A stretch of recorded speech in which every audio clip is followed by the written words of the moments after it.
Tagumpay. Sa wakas ay na-develop ko na ang Controllable Nuclear Reaction Battery. Kapag nakita ito ni na Papa at Mama, siguradong matatanggap na rin nila ako.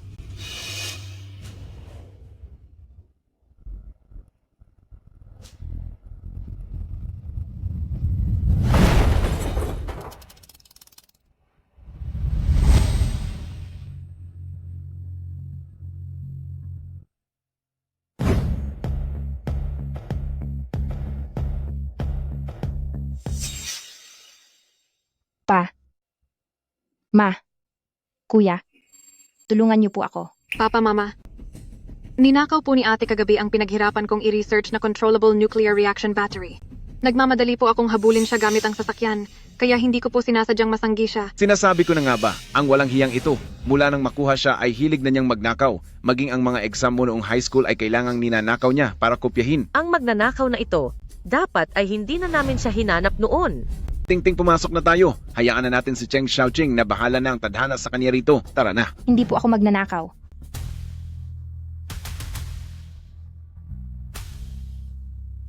Ate, hindi mo ba gustong malaman kung bakit sina Papa at Mama nagumugol ng 16 na taon para mahanap at maibalik ka? Pero itinatakwil ka na ngayon at tingin nila sa iyo ay isang magnanakaw? Ikaw ang may gawa nito. Dahil kahit ang mga grado mo, ang talento mo, o kahit ang mga laruan mo, basta gusto ko, kaya kong makuha ang lahat sa isang pikit mata. Ha ha ha. Ha ha ha.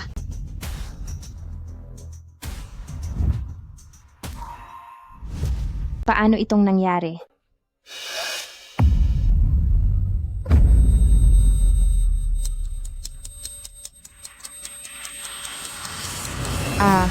Cheng Xiaoqing, ito na ang board exam. Kung hindi ka magsasagot, huwag kang mangabala ng ibang mga estudyante. Kahit ang mga grado mo, ang talento mo, basta gusto ko, kaya kong makuha ang lahat sa isang pikit mata. Nasa loob ako ng exam room. Nag-restart ang buhay ko. Hoy ate, hindi ba't matalino ka? Sayang nga lang, dahil mapupunta na sa akin ang mga grado mo.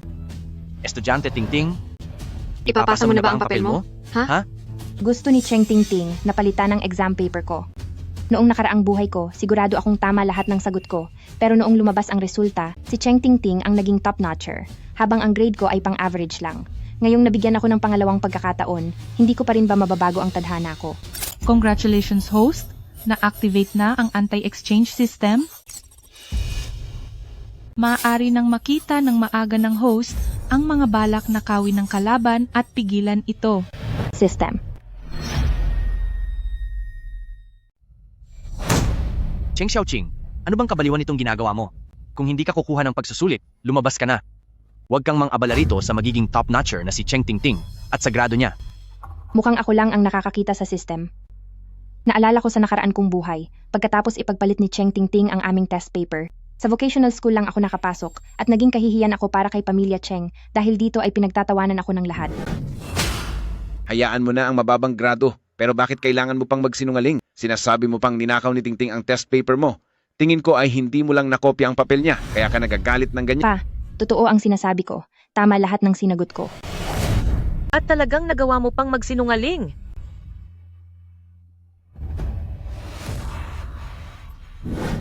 Taga-sulit, ibibigay ko na po itong papel ko. Naispatan na susubukan ng kontrabida na ipagpalit ang mga test paper? Nais mo bang pigilan ito? Mukhang kapag nakapagdesisyon na ako, tsaka palang makikita ni Cheng Tingting ang resulta, ngayong muli akong nabuhay, hindi ko nahahayaang magtagumpay ang masamang balak mo. Pigilan ang pagpapalit. Anong nangyayari? Nagkaroon ba ng aberya? Bakit hindi ko ito mapalitan? Uy, estudyanteng si Cheng Tingting? Sinusumpong ka ba ng sakit mo? Dati, ninakaw mo ang pagiging top-notcher ko. Ngayon naman, hahayaan kitang mapahiya at magwala sa gitna ng exams. Muli akong nabuhay. At ngayon ay kukuha ako ng perpektong score para bawiin ang lahat ng sa akin. Excuse po. Gusto ko lang magtanong. Maghinay-hinay kayo, isa-isa lang. Tama po. Mga kaibigan nating mamamahayag? Sabay-sabay tayong magdiwang dahil narito na sa Haicheng ang pinakauna sa kasaysayan, ang kauna-unahang top-notcher na may perpektong score. Ang aming paaralan ay nagdesisyon na bigyan ng top-notcher ng $1,000,000 na pabuya. Isang malaking karangalan para sa paaralang ito ang makapagpatapos ng isang estudyanteng nakakuha ng perpektong grado. Ngunit, dapat din nating pasalamatan ang mahusay na pagpapalaki ng kaniyang mga magulang. Batiin natin si Mr. Cheng. Masyado kayong mabiro, taga-sulit. Ang aking anak ay naging top-notcher dahil na rin po ito sa inyong mahusay na paaralan. Kayo na po siguro ang mas nararapat na mag-anunsyo ng opisyal na listahan. Kung gayon, ipinahahayag ko, ang nakakuha ng perpektong grado sa board exams ng taong 2070 ay walang iba kundi si Cheng. Tingting. Maligayang pagbati at inaanyayahan si Tingting sa entablado. Napakagaling.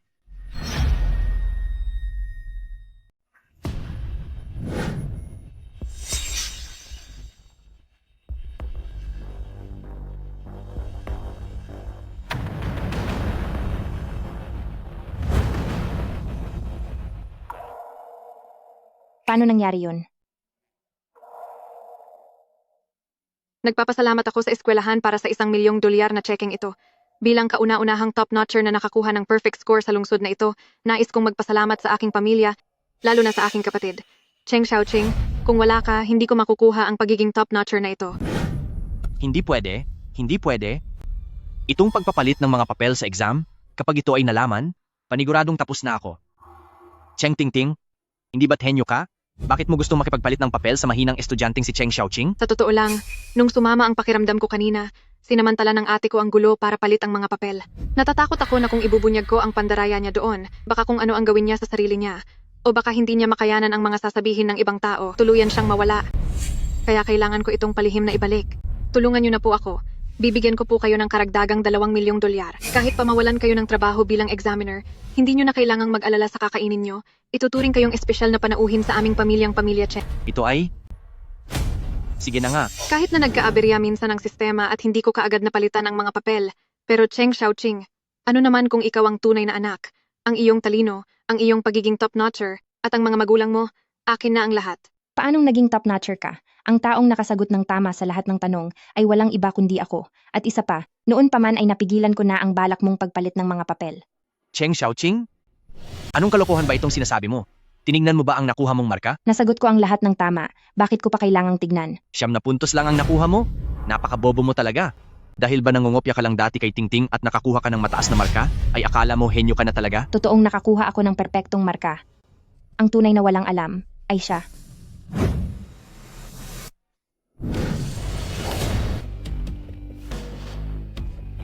Cheng Xiaoqing, araw ito ng selebrasyon ni Tingting para sa pagiging top-notcher. Talagang nandito ka para manggulo. Maraming reporter ang naririto. Nakatingin sila sa'yo. Humingi ka agad ng paumanhin kay Tingting. Wala akong ginagawang mali. Humingi ka ng paumanhin. Ngayong muli akong nabuhay, hindi ko nahahayaan na makuha niyo pa ang pagkakataong kopyahin ang gawa ko. Bumalik ako sa pamilya Cheng para lang bayaran ang utang na loob ko dahil binigyan niyo ako ng buhay. Pero lagi niyo na lang kinakampihan ang anak-anakan ninyong si Cheng Tingting. Ngayong nabayaran ko na iyon gamit ang buhay ko, wala na akong utang sa inyo. Baliw ka na, baliw. Talagang nawawala ka na sa sarili mo. Cheng Xiaoqing, bakit ka naging ganyan? Kayo ang nagtulak sa akin para maging ganito. Examiner, may problema sa resulta ng exam. Hinihiling kong suriin itong muli. Examiner, hinihiling ko po na makuha ang monitoring footage ng examination hall at muling suriin ang mga papel sa pagsusulit. Hindi pwede. Papalitan ng exchange system pati ang sulat kamay sa mismong test paper. Sobrang kaba niya sa test paper na iyan. Mukhang sa pagkakataong ito, hindi siya nandaraya gamit ang exchange system. Muli kong susuriin ang sarili kong papel. Bakit ka ba nagmamadali? O baka naman, may ginawa kang milagro sa mga papel para mandaya. Kaya takot na takot kang mabuking? Tingting, bakit ka kinakabahan? Wala siyang silbi. Kahit ilang beses pa niyang i-review iyan. Ano naman ang mahahanap niya? Akala ba talaga niya na henyo siya? Suriin nyo ang test paper para mapahiya ang kung sino mang nandaraya. Cheng Xiaoqing, kailanman ay wala pa akong nakitang taong humahanap ng sarili niyang kapahamakan na katulad mo. Sige, muling suriin ang test paper. Nag-aalala lang po ako kay ate. Paano kung pagkatapos ng pagsusuri, 9 na puntos lang talaga ang lumabas? Eh di baka sobrang mapahiya si ate. At mawalan na siya ng ganang mabuhay. Napakabait talagang bata nitong si Tingting. Cheng Xiaoqing, maniwala ka man o sa hindi, ginagawa ni Tingting ang lahat para sa ikabubuti mo. Tungkol naman sa muling pagsusuri ng papel, bilang examiner ng Haicheng No. 1 High School, tinatanggihan ko iyan. Hindi ako payag. Ano namang laban ng isang bagsaking estudyante na katulad mo? Simula noong high school, lagi kang nasa huli, tapos bigla kang makakakuha ng mataas na score, at perfect score pa. Matagal ko na, Talagang hinala na nandaraya ka. Ang nakuhang score mo sa board exam, iyan ang tunay mong grado. Mandaya. Hindi mo ba napansin na noong nandoon si Cheng Tingting ay kulelat ako, pero noong wala siya ay nakakuha ako ng perfect score? Iyan, Alam ko na gusto talagang makakuha ni ate ng mataas na score. Pero natatakot siyang mabisto ni Tingting, kaya noong absent lang si Tingting siya nandaya. Pero ate, ang board exam ay hindi gaya ng practice exam. Hindi pwedeng dayain ang score dito, tanggapin mo na lang ang katotohanan. Cheng Xiaoqing, isang kang bagsaking paulit-ulit na nandaraya, huwag mo na kaming ipahiya dito. Alam kong malungkot ka dahil sa resulta ng exam mo at nagpapanggap kang baliw para lang makuha ang atensyon namin. Pero bakit mo kailangang sirain ang selebrasyon ni Tingting? Umalis ka na dito ngayon din. Cheng Xiaoqing, ano pang hinihintay mo? Umalis ka na. Ang mapagkunwari kong kapatid, magaling ka talagang maglaro ng damdamin ng iba. Pero sa buhay na ito, mayroon na akong anti-exchange system. Kahit gaano ka pa kagaling magsalita, mabubuking ka rin kapag lumabas na ang mga test paper. Cheng Tingting, kung naniniwala kang ikaw ang nakakuha ng perfect score sa exam, matapang ka bang makipaglaban sa akin? Anong laban? Mag-exam tayong muli sa harap ng lahat. Talagang napakatigas ng ulo mo. Kung hindi mo masasagutan ang test na ito, hindi ka ba nahihiya sa magulang mo na pinapahiya mo? Sino kaya ang mapapahiya? Malalaman natin kapag tapos na ang muling pagsusulit. Hindi ka makapagsalita. Takot ka na bang makipagkumpetensya? Napakakumpiyansa ni ate. Baka naman nakapaghanda na siya? Hahaha. Alam ko na, Cheng Xiaoqing, posible bang sa simula pa lang ay kabisado mo na ang buong exam para sa kolehiyo? Kaya kapag isusulat mo na ang mga sagot, tiyak na makakakuha ka ng perpektong marka. Cheng Xiaoqing, hindi ganoon kadaling bumangon muli. Sino ang nagsabi na ang dati at nakaraang exam ang kukunin ko? Sir, baka naman nakalimutan niyo po. Mayroon dalawang uri ang exam, Set A at Set B. Gaya ng alam ng lahat, sa Set B nakapaloob ang pinakamahihirap na paksa ng bawat asignatura, hindi iyon kayang sagutan ng mga ordinaryong estudyante. Sa loob ng 10 taon dito sa examination hall ng Haicheng, wala pang nangangahas na pumili ng mga tanong na iyon. Sigurado ka bang kaya mong sagutan yan? Kaya ko po. Napakakumpiyansa mo, maaari kayang. Sir, dahil hindi pumapayag si ate na matalo, kung ganoon ay sasabayan siya ni Tingting sa Set B. Maasahan talaga si Tingting sige. Kukunin ko na ang mga test paper ngayon din. Kayo riyan, maghanda kayo ng 2 lamesa at gamit panulat. Napakataas ng antas ng hirap ng Set B, mag-isip muna kayong mabuti bago sumagot at siguraduhin ninyo ang inyong mga isusulat. Naaalala kong ang physics sa Set B ang pinakamahirap. At doon talaga magkakaalaman ang lamang ng marka. Kung ganoon, gagamitin ko ang reverse derivation mula sa perspektibo ng gumawa ng tanong, multidimensional decomposition method, at ang 3 paraan ng time folding strategy. Mabilis at tumpak, sigurado ang perpektong marka. Titingnan ko kung ano ang gagawin ni Cheng Tingting. May nadedetektang kaaway na nagtatangkang makipagpalit ng scratch paper. Pumapayag ako. Pagiging plastic lang ba, madali iyan.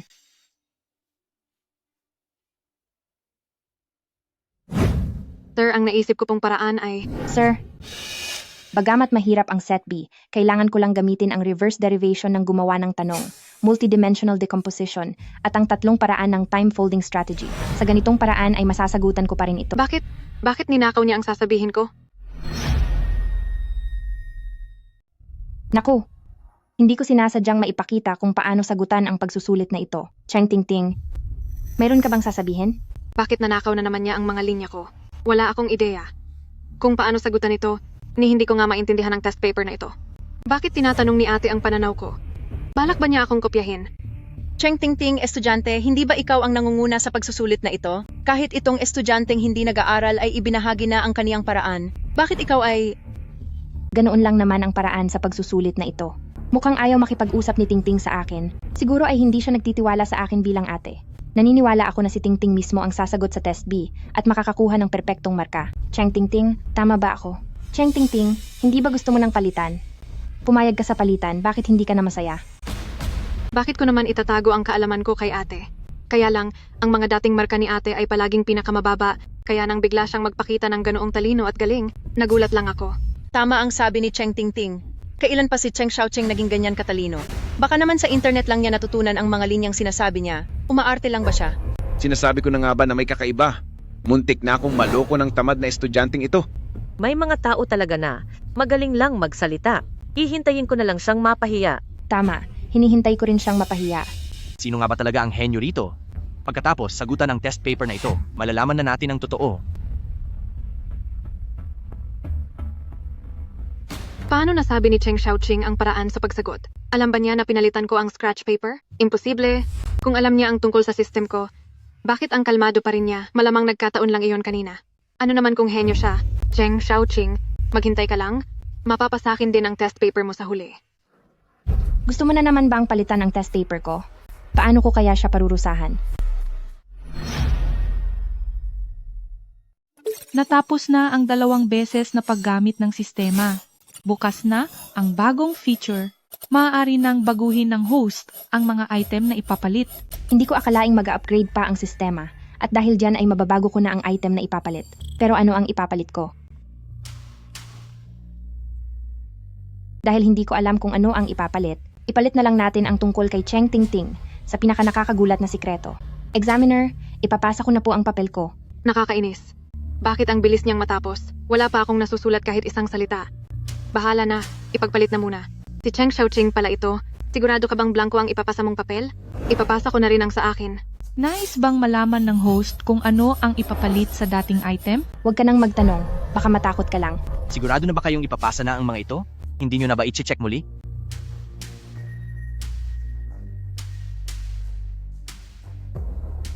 Tingting, sigurado ka bang ito ang gusto mong ipasa? Kuya Yang Xia, bakit mo ako tinatrato bilang kapatid lang? Ang gusto ko, hindi bilang kapatid, kundi bilang iyong mapapangasawa. Inutusan kita na alagaan ang kapatid mo? Ganito ba ang paraan mo ng pag-aalaga sa kanya? Pa, walang kinalaman si kuya dito. Lumayo ka sa akin. Kuya, Totoo ba ang nakasulat sa liham? kuya. Bakit nangyari ito? Malinaw na ang pinalitan ko ay ang papel ni Cheng Xiaoqing. Grabe ang chismis na ito. Ang top student sa graduation exam ay in love sa kanyang sariling kuya. Narito lang sana ako para kunapan ang top student. Pero ang dami ko palang mababalita ang chismis. Napakawalang hiya naman ito. Gayunpaman, si Cheng Tingting ay kahit ang respeto sa pamilya, ay hindi na isinaalang-alang. Sa ganitong uri ng tao, deserve ba niya talagang maging top student? Wow, Cheng Tingting. Hindi ko akalain na may tinatago ka palang malalim na lihim. Hanggat nandito si Cheng Xiaoqing, ang exchange system ko ay magkakaroon ng problema. Siya kaya ang may gawa nito. Ang layunin niya ay sirain ang reputasyon ko bilang top student. Hindi maaari. Ate, bakit mo ginagamit ang love letter na ito para pagbintangan ako? Alam ko na naiinggit ka dahil mas mataas ang grades ko sa iyo at paborito ako ni na kuya at ng mga magulang natin. Pero hindi mo dapat ginawa ito. Dahil dito, ang pangalan namin ni kuya ay masisira. Ako ang nanamantala sa iyo. Ngunit ang sulat kamay sa love letter na ito ay sa iyo.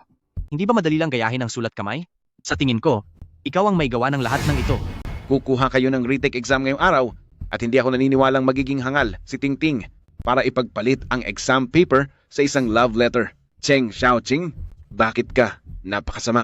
Kung ganoon, ibinigay ko na rin naman ang exam paper ko. Bakit hindi na lang tingnan ni tagasulit ang exam paper ko para makita kung perfect score nga ito? Diyos ko, hindi ito katulad ng sagot ng isang tao na nakakuha lang ng mababang score sa exam. Titingnan ko na agad ito. Hindi pwede. Hindi maaaring makakuha si Cheng Xiaoqing ng perfect score dahil kung hindi, ang reputasyon ko bilang genius girl ay masisira. Ate, ang exam paper na ito ay kinuha mo sa akin kanina noong pinalitan mo ang love letter, di ba? Ate, dahil magkapatid naman tayo, hahayaan na muna kita. Mag-exam na lang tayo muli. Ikaw, Dahil iyan ang sabi ni Tingting, magkakaroon na lang ng bagong exam. Bilang mga guro na mahusay sa matematika ngayon, math ang ibibigay namin sa round na ito. Huwag na huwag subukang mandaya. lakas ng loob mong makipagsabayan sa akin sa exam? Ano ba talagang binabalak mo? Kahit gaano ka pa kagaling magsalita, hindi sinasagot ang test paper gamit ang bibig, kundi gamit ang utak. Inisip mo ba na kapag wala ka, hindi na ako makakakuha ng perpektong score? Ang pagiging top student sa college entrance exam ay para sa akin lang. Maganda ang ginawa ng grupong gumawa ng mga tanong ngayon. Interesante ang tanong na ito. Ang laking pagkakataon, tapos na rin ako. Alam mo kung paano gawin iyan. Siyempre naman. Ipapasa ko na ang papel ko. Diyos ko, ito ang paraan ng pagsagot gamit ang Y equation na sa mga international math competition lang ginagamit. Ano? Ay equation na paraan? Nabalitaan ko na tanging ang lokal na mathematician na si Examiner Lee lang ang nakakaalam nito. Isang high school student lang si Tingting, pero nalaman niya ito ng mag-isa?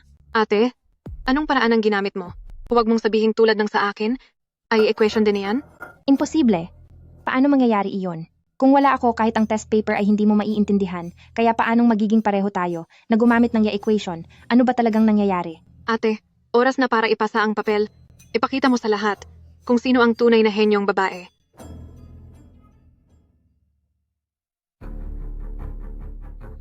Ate, bakit ang mga sagot mo sa test ay kaparehong-kapareho ng sa akin? Talagang magkapareho sila.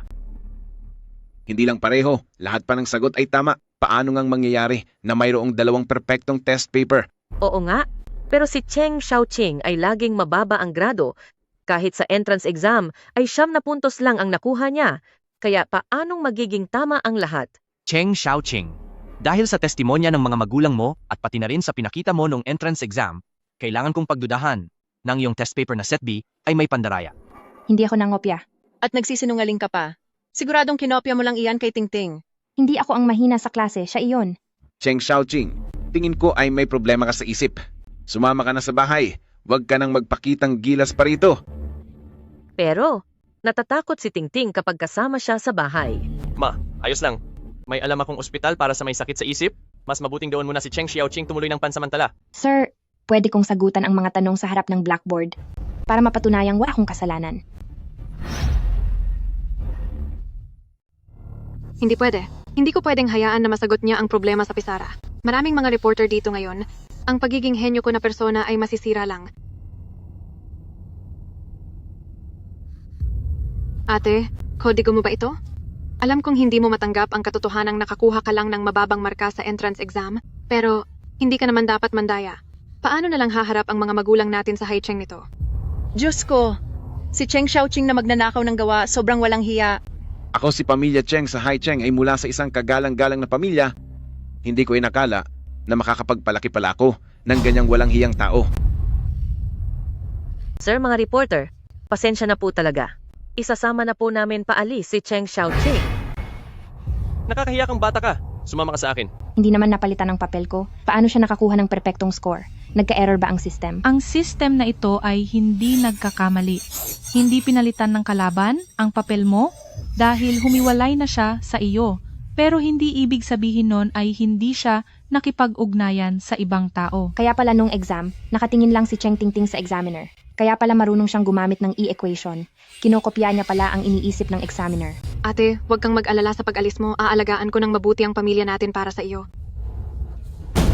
Cheng Xiaoqing, nababaliw ka na. Ate, dahil mukhang wala ka na sa sarili, hindi na ako magagalit sa panggugulo mo sa aking selebrasyon bilang top scorer. Kung gusto mo lang namang makakuha ng mataas na grade, pwede kang magtanong sa akin. Matutulungan kita. Tumigil ka na sa pagsisinungaling. Anong perpektong score mo? Ang score na iyon ay sa akin.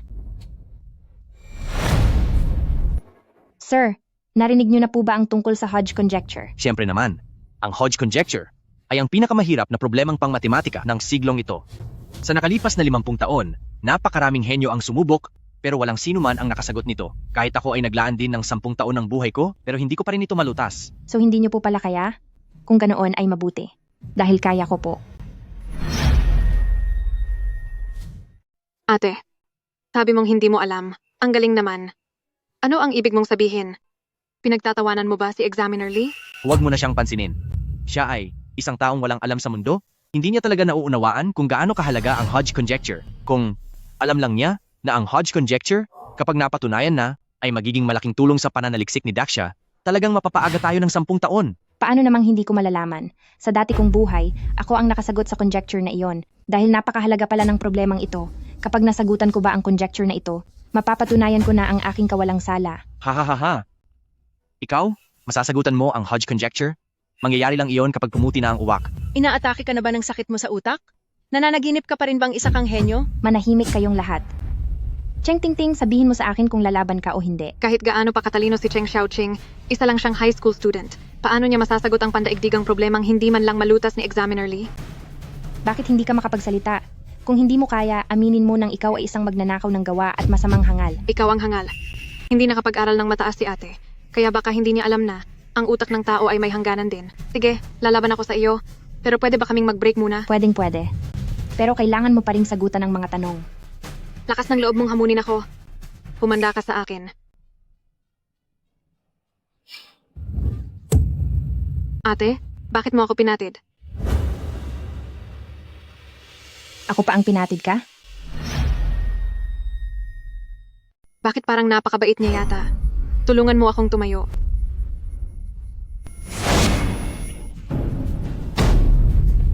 Anong ginagawa mo? Dahil nabigyan na rin naman ako ng maling bintang na ito, edi lulubos-lubusin ko na ang pagkakamali mo. Cheng Xiaoqing, nawawala ka na ba sa sarili mo? Bakit umaasta ka ng ganyan? Maayos ka lang ba? Ayos lang po ako. Basta maging masaya lang si ate. Kahit na magkaroon pa ako ng galos sa mukha, ayos lang. Pero ayaw ko na kasing makita si ate na nagkakaganyan. Siya naman talaga ang nangopya sa akin, pero ipinipilit niyang ako ang kumuha sa kaniya. Palagi na lang niyang pinagbibintangan si Tingting. Mama, ayaw na ba ni ate na manatili pa ako sa pamilya Cheng? Tingting, huwag kang mag-alala. Ikaw ang habambuhay na anak ni Mama. Walang makakapagpaalis sa iyo rito sa pamilya Cheng. Mabuti na lang at dumating agad ako. Hindi ko akalaing gagawin mo iyan kay Tingting. Mag-sorry ka sa kaniya ngayon din. Papa, Mama, pakinggan niyo po muna ako. Huwag mo akong tawaging papa. Kung hindi ko lang ito nakita, hindi ko malalamang may taglay ka palang kayabangan at kawalang galang. Kahit ano pa ang sabihin ninyo, hindi po ako nangopya. Siya po ang nanggaya sa akin. Pa, kuya, paano ko namang magagawang mangopya kay ate? Tingting, mula pagkabata ka namin pinalaking may sapat na kalinga. Huwag kang mag-alala, naniniwala kami sa dangal mo. So, ang ibig niyo pong sabihin, dahil hindi niyo ako pinalaki, ay masama na ang pagkatao ko? Ayaw ko nang magsalita ng masakit sa iyo. Nanggaling kami sa pamilya ng mga pamilya Cheng edukado. Ang anak na pinalaki namin, paano mangungopya ng sagot ng iba? Tama po iyon. Si Tingting ay isang henyo na pinalaki sa tulong ng maraming sikat na guro. Samantalang ikaw na lumaki sa ampunan sa loob ng mahabang panahon, paano mo matututunang sagutin ang mga ganyang pagsusulit? Humingi ka agad ng tawad kay Tingting. Kung hindi, ay lumayas ka rito sa pamilya Cheng. May isa lang po akong sasabihin. 13 anyos na ako noong dinala ako pabalik sa pamilya Cheng. Bago mangyari iyon, nakakuha na ba kahit isang beses ng parangal si Cheng Tingting? Parang wala naman. Ngayong binanggit mo yan, ano ang ibig mong sabihin? Sinasabi mo bang, pagkabalik mo sa ating pamilya Cheng, ay kinokopya ka ni Tingting? Ang mga tao kasi, may maaga at may huli ang pag-unlad. At habang nahuhuli, lalong nagiging matalino. Ang ating Tingting ay na-develop noong 13 taon na siya. Isa siyang henyo sa mga henyo. Ano bang alam mo? Nang mapunta ako sa pamilya Cheng, saka lang nagsimulang manalo ng mga parangal si Cheng Tingting. Napakalinaw na bagay nito. At ang sino mang matalas ang isip ay mauunawaan nito agad. Mas pinipili niyo pang maniwala na henyo si Cheng Tingting. Ano man ako magsumikap, hindi ko pa rin nakukuha ang inyong pagkilala. Kaya ang inyong pagkilala para sa buhay na ito, hindi ko na kailangan. Ako bilang Cheng Xiaoqing na mayroong ganitong klaseng pamilya. Napakakatawa talaga. Lapastangan. Papa, palaging masunurin sa inyo si ate. Gusto lang din niyang makuha ang inyong atensyon, kaya siya napariwara ng landas. Huwag niyo po siyang sisihin. Oh, Cheng Xiaoqing, ano ba ang ginawa mo para magkaroon ng mabuting kapatid na gaya ni Tingting? Hanggang ngayon, ipinagtatanggol ka pa rin ni Tingting habang ginugulo mo ang pagdiriwang ng tagumpay niya at kinokopya pa siya. Ang pagkakaroon ng anak na gaya mo ay isang malaking kahihiyan sa ating pamilya Cheng. Paano ako nagkaroon ng anak na gaya mo? Palagi mo nang ninanakawan ng mga gamit si Tingting at ngayon ay ang kanyang malaking selebrasyon. Pero nanggugulo ka na naman sa loob ng bahay na ito. Sino ba talaga ang nanggugulo sa pamilyang ito? Malinaw na siya ang nangagaw ng hindi sa kanya. Inagaw niya ang aking mga magulang. Inagaw niya ang aking mga karangalan. At ngayon ay nais niyang agawin ang lahat sa akin. Ate, alam kong naiinggit ka lang na nakuha ni Tingting ang pamilya mo. Aalis na lang si Tingting at ibabalik ang pamilya Cheng sa iyo. Tingting, huwag kang aalis.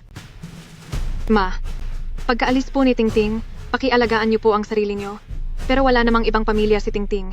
Ang pag-aaral lang ang tanging paraan ko para mabuhay. Pakiusapan niyo naman si ate na huwag na akong pagbintangan pa. Ano bang sinasabi mo, Tingting? Kami ang pamilya mo. Tingting, ikaw ang tunay naming anak. Sa tingin ko, ang dapat umalis ay siya, si Cheng Xiaoqing. Dahil lang sa anak-anakan, itutaboy mo na ang sarili mong tunay na anak. Napakahusay mo talagang ama. Tumahimik ka. Wala akong anak na gaya mong napakasama ng ugali. Tamang-tama. Hindi ko rin kailangan ang katulad ninyong pamilyang walang pakiramdam at mapanghusga. Napakaraming satsat. Gusto mo lang naman na kilalanin ka ng pamilya Cheng. Gusto mo lang ba talagang gamitin ang kapangyarihan at yaman ng pamilya Cheng para sa sarili mong kapakanan? Cheng Xiaoqing, masyadong madumi ang iyong motibo. Isipin mo nga ng mabuti, kung hindi ka sana isang kahiya-hiya, bakit naman namin gagawin ito sa iyo? Tumingin ka muna sa salamin at makita ang dami ng iyong kapintasan. Sa itsura mong iyan, inaasahan mong kikilalanin ka namin? Na naginip ka ng gising. Huwag kayong mag-alala. Hindi ko gagamitin ang kahit katiting na kapangyarihan ng pamilya Cheng. Mga kapatid na mamamahayag, hiling ko sa inyo ngayon na maging saksi ko. Ako, si Cheng Xiaoqing, simula sa araw na ito, ay kakalas na sa ugnayan ko sa pamilya Cheng. Diyos ko, sunod-sunod ang pasabog ngayon. Suwail na bata. Simula ngayon, putol na ang ugnayan natin, magkani-kaniya na tayo ng landas. Cheng Xiaoqing, nawawala ka na ba sa sarili? Kakalas? Itinuturing mo pa ba akong tunay mong ina? Bakit? Itinuring mo ba akong tunay mong anak? Ang tanging anak mo lang ay si Cheng Tingting. Dahil dito, puputulin na natin ang anumang sumpaan. Ate, alam ko namang gusto mo lang pilitin ang ating mga magulang na kilalanin ka.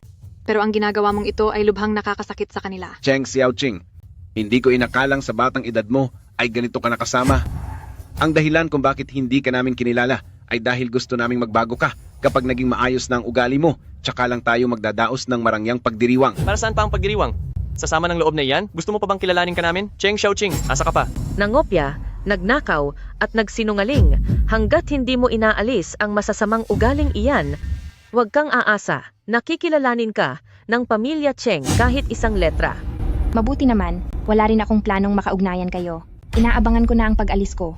At ang sandaling ang henyong si Cheng Tingting ay hindi na magiging henyo pa.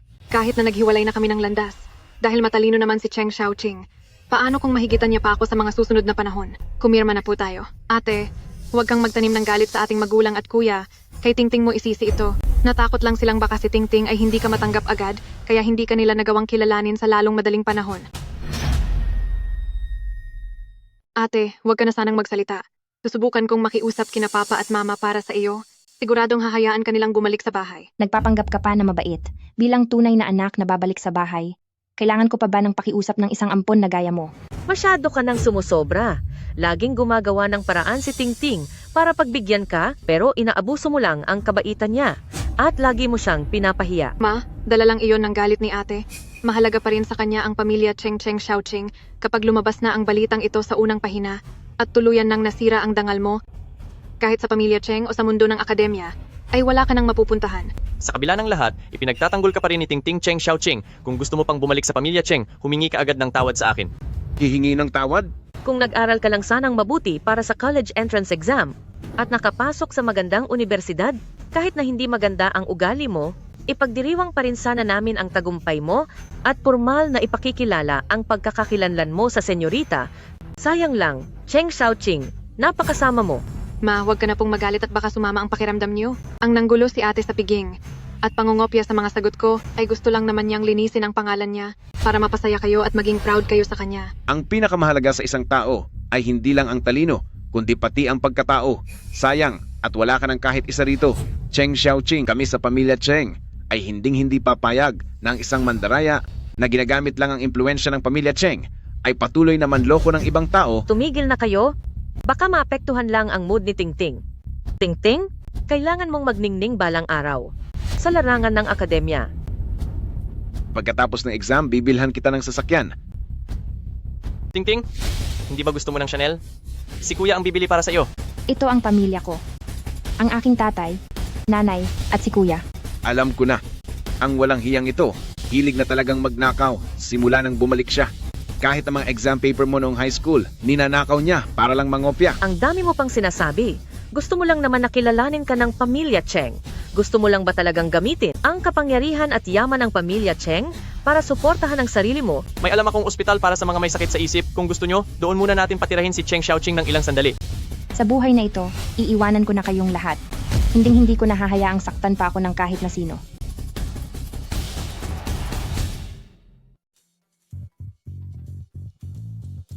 Hello? Ano po? Sa Department of Education po. Opo, sige po. Naintindihan ko po. Sa inyong lahat, ang ulat ng mga mamamahayag kanina ay nakakuha ng atensyon ng mga namumuno sa Department of Education. Ang labanan tungkol sa kung sino ang tunay na top student ay pinag-uusapan na rin ng maraming tao ngayon. Pati ang mga namumuno sa Department of Education ay nabigla. Talagang perwisyo lang itong si Cheng Xiaoqing.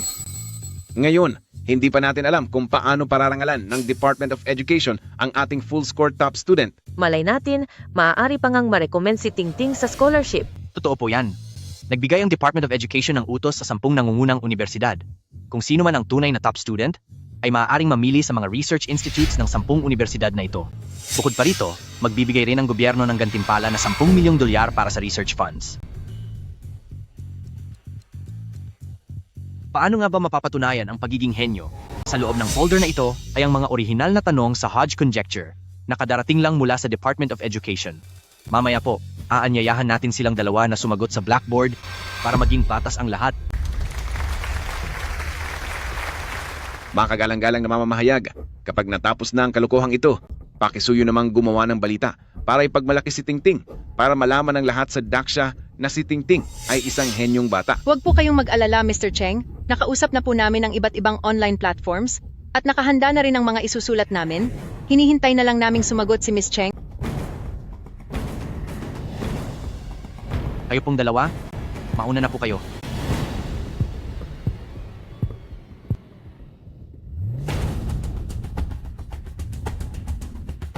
Talagang napakahusay ni Tingting. Cheng Xiaoqing, nakikita mo ba? Pati ang paghawak ni Tingting ng ballpen ay mukhang professional. Cheng Xiaoqing, dahil utos ito ng Department of Education, wala na akong magagawa. Mamaya, umuwi ka ng maayos. Sana kahit kalahati lang ng husay ni Tingting ay nakuha mo. Siyempre naman, si Tingting ay henyo na, mabait pang anak. Masyado kayong may tiwala kay Cheng Tingting at hindi na ako makapaghintay na makita kayong magsisi sa huli.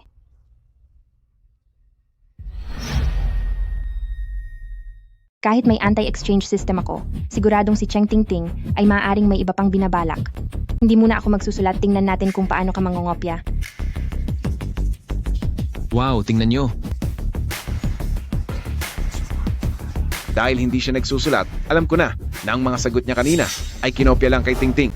Pinagawa ang dalawang estudyante sa high school ng tungkol sa Hodge Hypothesis. Si kagawaran ng edukasyon po ay parang nawawalan na ng pag-asa, kaya kung ano-ano na lang ang sinusubukan. Kahit ako, ay hindi ko rin ito maintindihan. Sila, kung makakasulat sila kahit simula lang, isa na silang ganap na henyo. Ganon pala yon.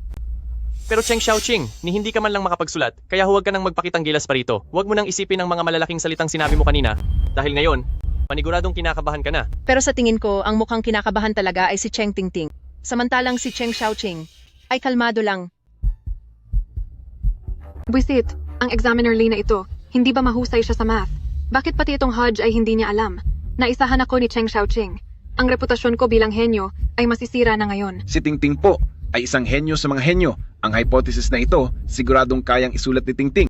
Pero, bakit parang balisa siya? Oo nga po, Tingting anak, huwag kang paapekto kay Cheng Xiaoqing. Siguradong kaya mo iyan. Tingting, magsulat ka na. Nag-iisip lang ako. Cheng Tingting, hindi ba isa kang henyo at palaging top sa exam? Bakit ang tagal na ay hindi ka pa rin nagsusulat? Siguro ay iniisip mo kung paano na naman nagnanakaw ng ideya ng iba. Bukod sa pangungopya ni ate sa test ko noon, balak mo pa bang guluhin ang paraan ko ng paglutas nito? Hindi naman po. Pero, dahil ikaw ay isang napakahusay na henyo, paniguradong ang paraan ng paglutas sa Hodge ay naisip mo na. Bakit hindi mo na lang ito sabihin sa lahat ngayon? May naisip na ako. Ganoon pala yon. Ate, hindi ko nasasabihin kung paano. Diretso ko na lang itong isusulat.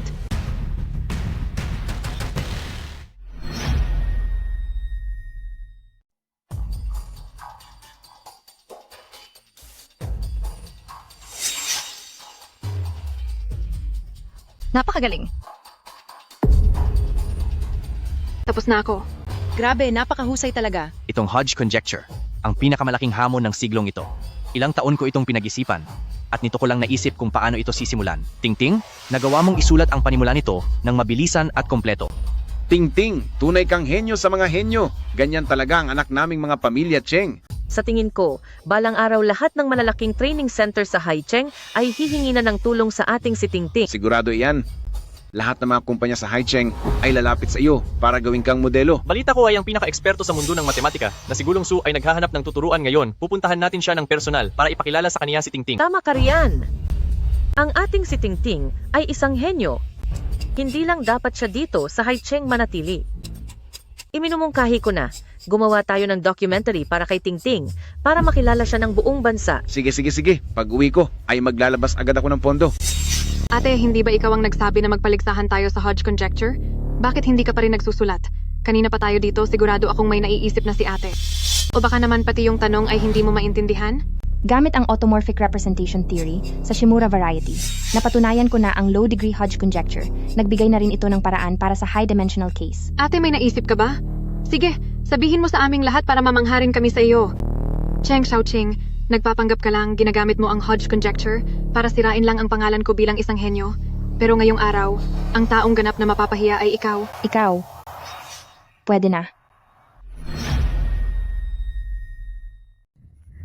Ay, hindi ba ako nagkakamali ng narinig?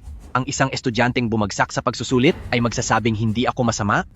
Opo, mula sa teorya ng automorphic representation, isa nga ito sa mga posibleng paraan upang matagumpay na malutas ang Hodge conjecture. Akala ko naman kung ano ang sasabihin mo, nagpapanggap ka lang palang magaling.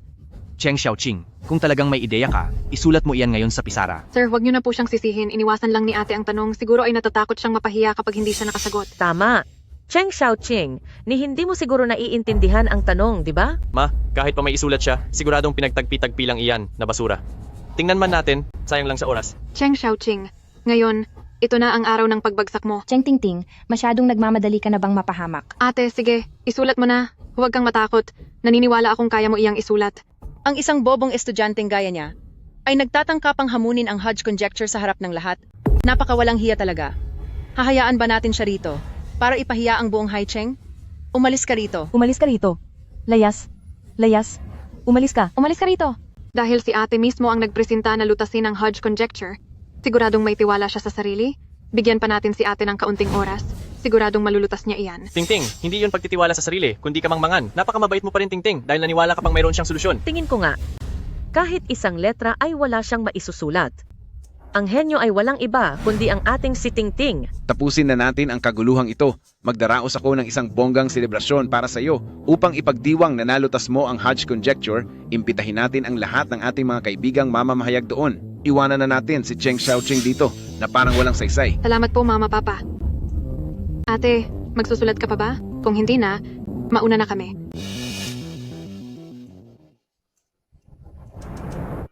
Nagsisimula ng magsulat si Cheng Xiaoqing.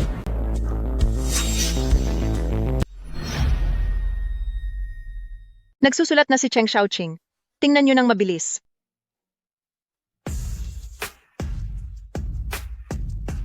Ano bang kalokohan ang sinusulat ng batang ito? Bakit napakaraming drawing? Nagdo-drawing ba siya ng comics? Mali. Binubuo niya ang manifold model ng Hodge conjecture. Tingnan niyo ang ikatlong quadrant, mayroong mga label para sa Chern class. Ito ang moduli space decomposition para sa Riemann surface. Anong pilit matalino ang ginagawa niya? Doon sa set B kanina, parehong-pareho sila ng Tingting natin. Tingnan niyo. Gumuguhit pa siya ng Klein bottle sa taas. Ang ginagamit niya ay ang konsepto ng well conjecture. Ito na ang pinaka-aasam sa algebraic geometry. Hindi nyo ba nakikitang binubuo niya ang Mixed Hodge Structure o MHS? Sabi ni Cheng Tingting.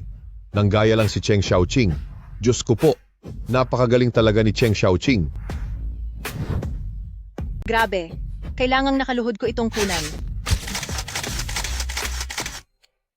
Teka muna. Ito ang intermediate layer decomposition ng Hodge conjecture.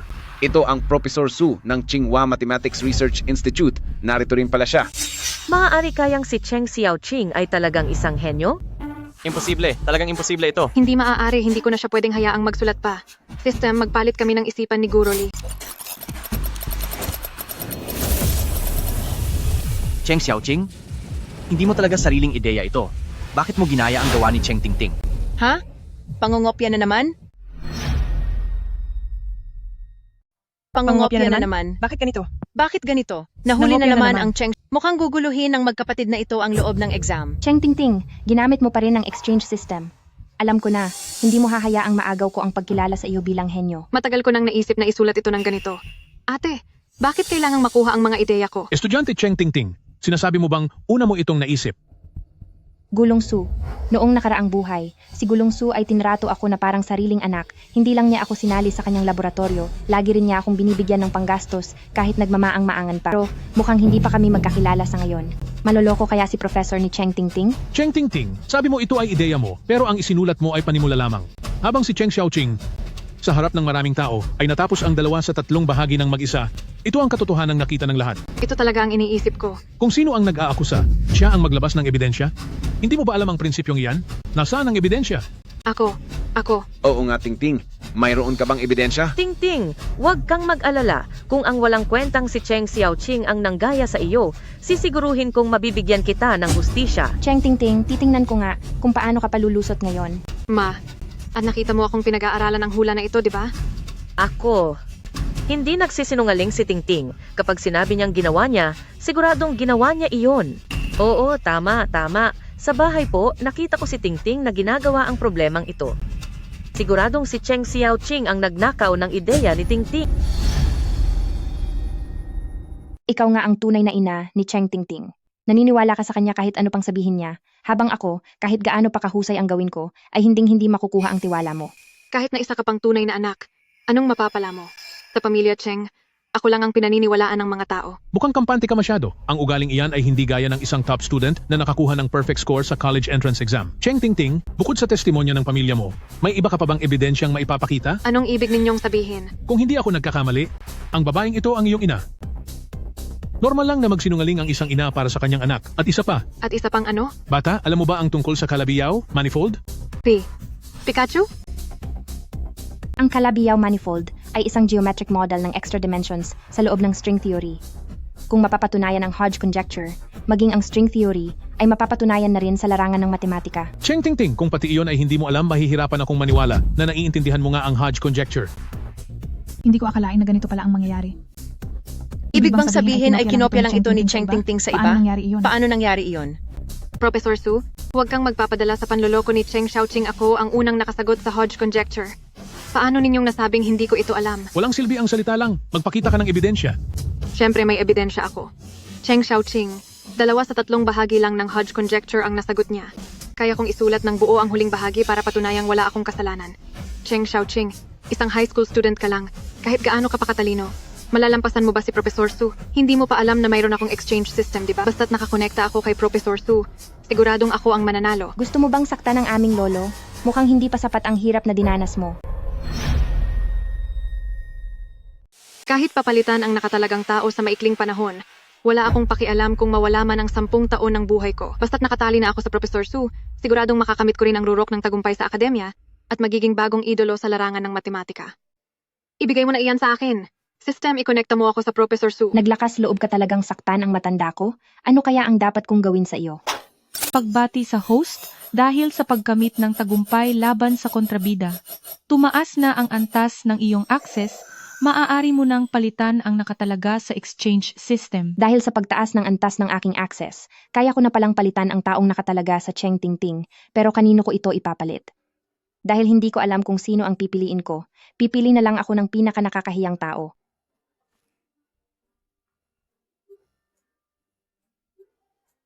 Mukha namang normal ang taong ito. Malalaman mo rin mamaya. Matagumpay ang pagkakonekta. Siguradong sisikat na ako sa pagkakataong ito. Ate, gusto mo ba talaga akong pasulatin? Kapag nalutas ko ito, may ilang tao na mapapahiya at ituturing na magnanakaw ng gawa ng iba. Oo nga, ang magnanakaw ay mananatiling magnanakaw habang buhay. Sige, isusulat ko na ang lahat ng mga natitirang patunay upang makita niyo at nang matahimik na ang kalooban mo.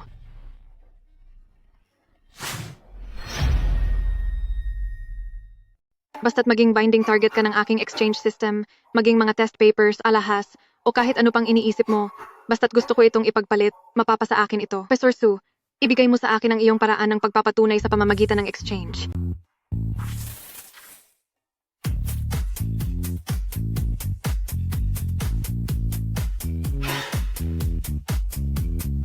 Ano ba talaga ang iniisip mo? Naglalakas loob ka bang magsalita ng ganyan sa akin? Ano namang paki mo sa iniisip ko? Tingting, bakit ganyan ka kawalang galang kay Professor Su? Professor Su, pasensya na po. Hump. Ano bang nangyayari? Malinaw na kay Professor Su ako nakabind. Pero bakit sa utak niya puro ingay lang ang naririnig ko? Kuya, sa nakaraang buhay ko noong pakalat-kalat ako sa kalye, noong wala akong makain, kahit may problema ka sa iyong pag-iisip, hinahati mo palagi ang pagkain mo para sa akin. Sabi ng mga magulang mo, napakabait mong bata. Kung normal lang ang katalinuhan mo, siguradong ikaw ang pinakamahusay na anak. Ngayon, tutulungan kitang matupad ang kahilingang iyon. Tingting, hindi ba't sinabi mo kanina, natatapusin mo ang natitirang patunay para tuluyan akong maniwala sa iyo? Bakit hindi mo ito isulat? Gusto lang kitang bigyan ng pagkakataong umamin sa panggagaya mo. Ate, ayaw mo pa rin bang umamin? Ganoon ba? Sige. Kapag natapos mo ang pagsulat ng natitirang bahagi ng pagpapatunay, aaminin ko na kinopya kita. Sige, magsulat ka na. Ikaw talaga.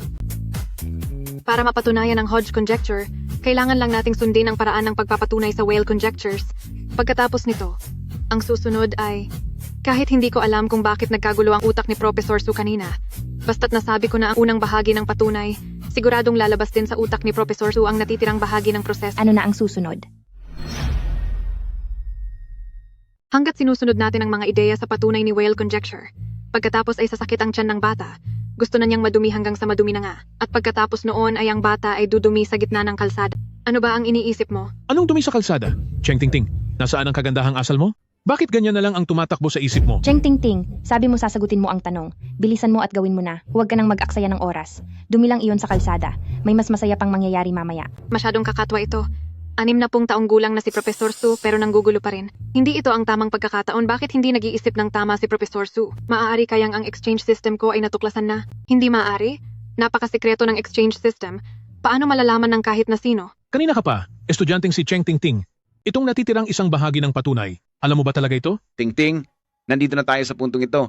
Huwag mo nang isipin ang kapatid mo. Bilisan mo nang isulat ang proseso na ito para pagsisihan ito ni Cheng Xiaoqing ng lubusan. Tama, maging makatuwiran ka naman, Cheng Xiaoqing. Binibigyan ka pa rin ng pagkakataon ni Tingting. Aminin mo na ang ginawa mong pangungopya. Oo, lumapit ka dito at humingi ng tawad sa akin. Hindi pa malinaw ang resulta. Pipilitin nyo na agad siyang humingi ng tawad? Gusto nyo ba siyang piliting umamin? Hindi ko akalain na sa huli, ang tanging naniniwala pa rin sa akin ay ang guro ko na walang kaugnayan sa akin.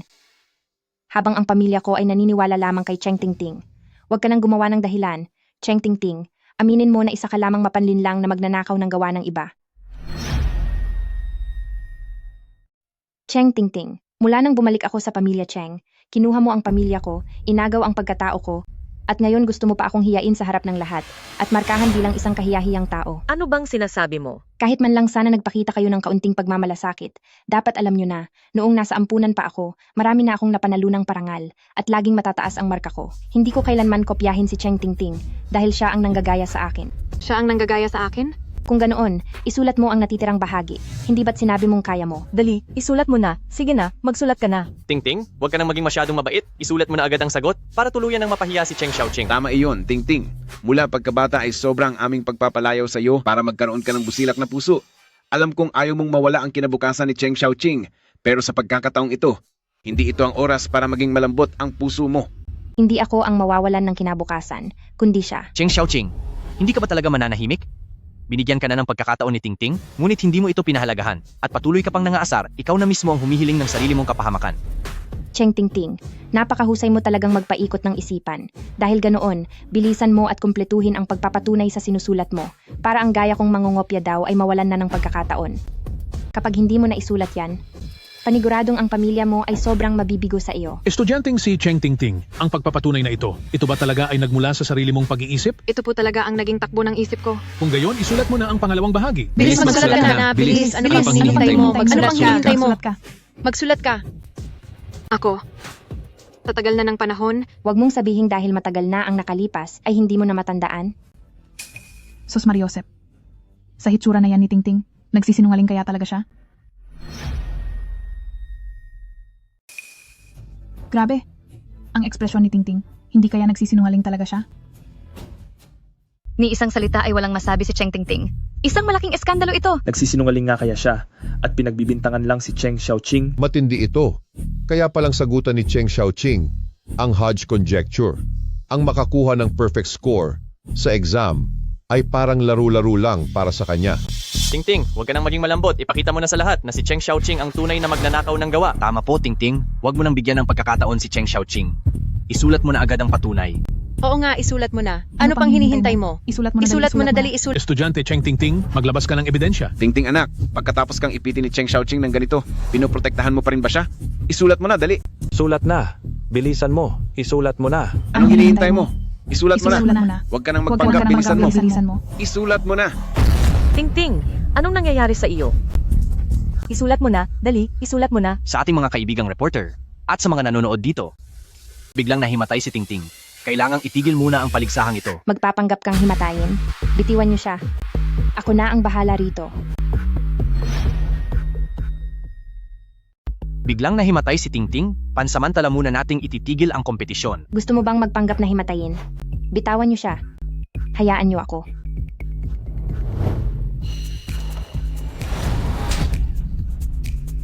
Sasapakin mo ako habang nagkukunwari akong himatay? Cheng Xiaoqing, pagsisihan mo ito ng 10 o 100 beses. Inubos ko na ang lahat ng lakas ko dito. Isang sampal para magising ang diwa, 2 sampal para mayayanig ang utak. Magaling magpanggap ang Cheng Tingting na ito. Sige, wag mo akong sisihin. Tingting, Tingting, anong nangyari sa iyo? Gising na, gising!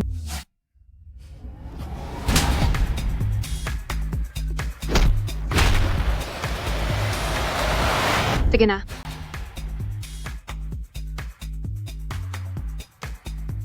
Xiaomei, gising ka na? Kung ganoon ay bilisan mong tapusin ang pagsulat ng buong proseso.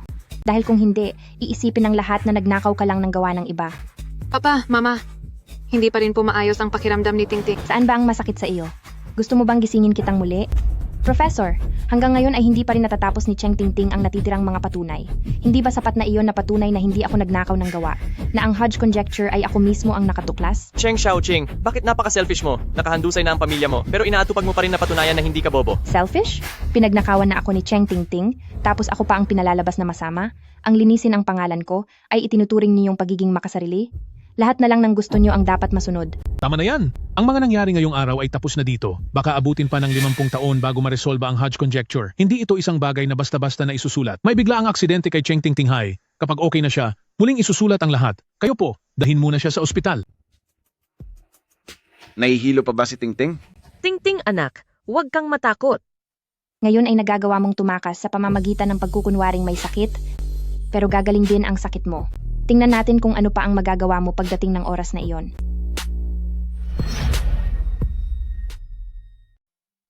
Ngayon ay maaari mong gamitin ang pagkukunwari na ikaw ay may sakit para tumakas, pero gagaling din ang sakit mo. Tingnan natin pagdating ng oras kung ano pa ang pakulo mo. Gulong Su, pakiusap po, sandali lang. Malinaw na pinigilan ko ang pagpapalit ni Cheng Tingting ng test paper. Pero nung lumabas ang resulta, 9 na puntos lang ang nakuha ko, habang siya naman ang nakakuha ng pinakamataas na marka. Siguradong may problema sa mga papel. May kailangan ka ba sa akin? Gulong Su, kayo po ang namumuno sa disiplina ng Tsinghua Academy. Nais ko pong humingi ng tulong para muling suriin ang mga resulta ng aking board exam. May kapangyarihan nga akong muling suriin ang mga papel. Pero bakit naman kita tutulungan? Alam ko namang kilala ka sa pangungopya. At ang mga marka mo ay talagang napakasama. Kaya natural lang na bumagsak ka sa exam. O sige, paano kung ganito? Kapag napatunayan ninyo na ang mga resulta ng exam ko ay talagang ginalaw ng kung sino, at ako pala ang dapat na may pinakamataas na marka, sasali ako sa inyong research team. Ikaw na bata ka, hindi ko pa sinasabing papayagan kitang sumali sa team ko.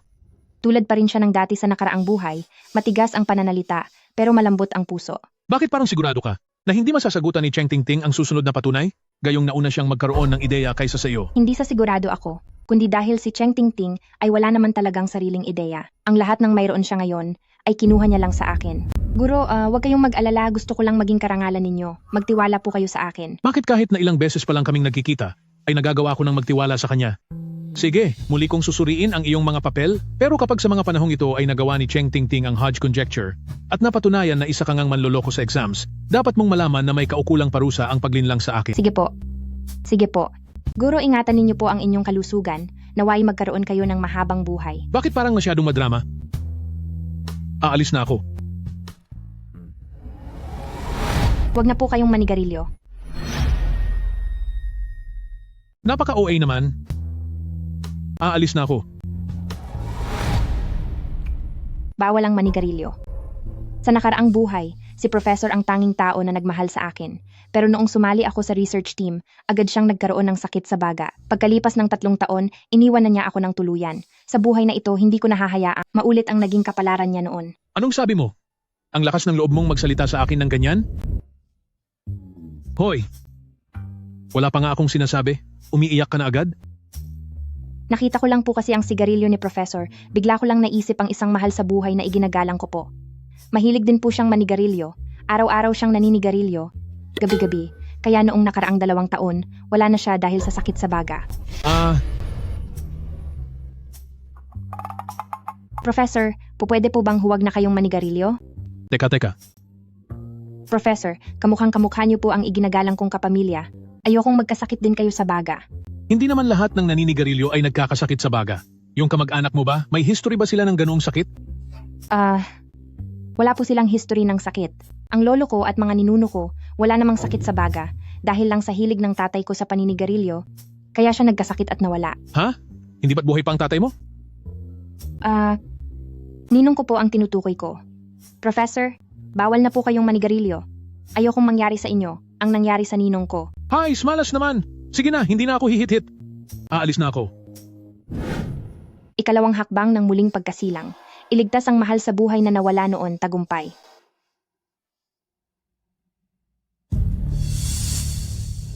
Estudyanteng si Cheng Xiaoqing, nandito ako para sa Yangshi at nais kang makapanayam. Cheng Xiaoqing, narito po ako para interviewin kayo sa ngalan ng Yangshi. Cheng Xiaoqing, tungkol sa isyu ng peke at tunay na top-notcher, ay nakakuha na ito ng atensyon sa buong bansa. Inakusahan kayo ni Cheng Tingting na kinopya ang kanyang mga sagot.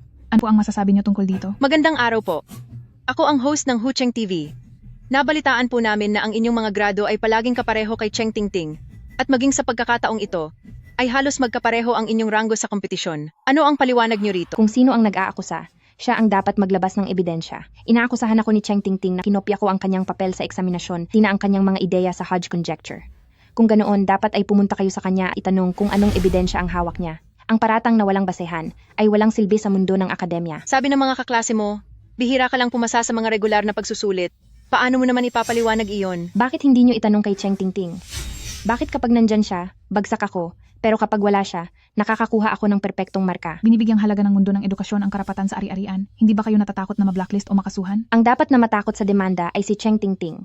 Kung matapos gumaling ni Cheng Tingting ay maisusulat niya ang kabuuan ng huling bahagi ng Hodge conjecture, handa akong makipagtulungan sa anumang investigasyon. Kung hindi niya iyon magagawa, sasampa ako ng kaukulang kaso sa kanya sa paninirang puri. Una ay ang pangungopya sa pagsusulit. Pagkatapos ay ang Hodge conjecture. Wala man lang ba kayong nararamdamang hiya kay Cheng Tingting? Ano naman kung matalino ka? Ang lahat ay maniniwala lang sa akin. Iyan ang realidad. Handa akong isulat sa harap niyo ang buong patunay ng Hodge conjecture. Cheng Tingting, kaya mo rin ba?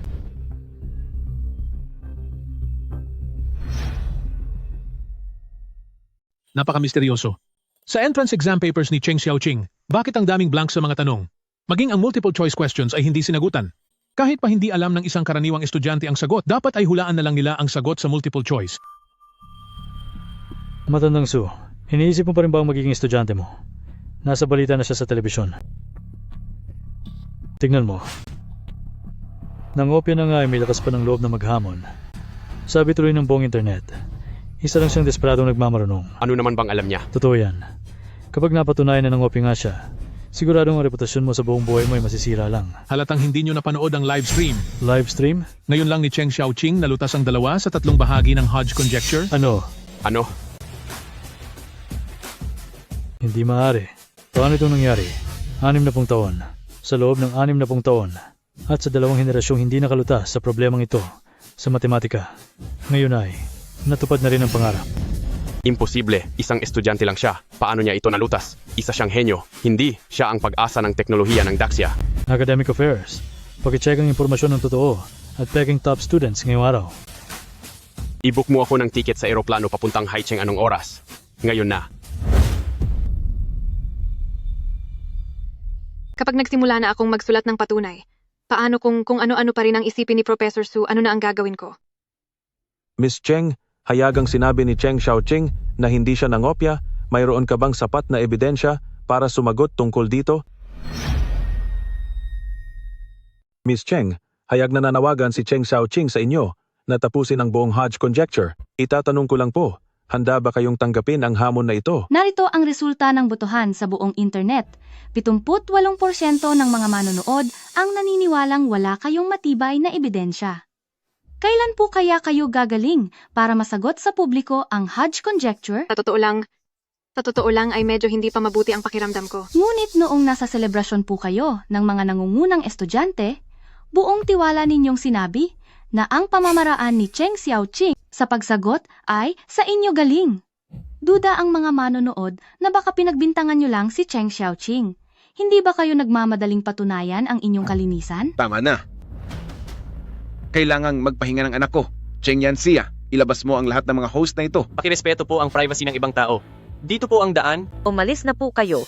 Ting-ting, lahat ng trending ngayon sa labas ay nagsasabing nagpapaawa ka lang para makakuha ng simpatiya. Bakit hindi mo muna isulat ang paraan ng pagsagot para tumahimik na sila? Kuya, ako. Ting-ting, ngayong si Cheng Xiaoqing ay naglapag na ng hamon sa harap ng buong bansa. Pwede bang magsulat ka kahit kaunti lang? Ay naku, tama na. Hindi nyo ba nakikitang namumutla na si Tingting? Nagawa nyo pang mangulit sa kanya. Pasensya na, nagmadali lang ako. Pero gusto ko lang talagang mapatunayan agad na henyo ang ating si Tingting ang Cheng Xiaoqing na iyon. Siya ang tunay na magnanakaw ng gawa ng iba. Tama iyan, Tingting. Isulat mo na ang paraan mo ng pagsagot. Lahat ng iniisip ni Professor Su sa buong araw ay mga kalokohan lang, wala siyang pakialam sa Hodge conjecture. Paano ako makakapagsulat nito?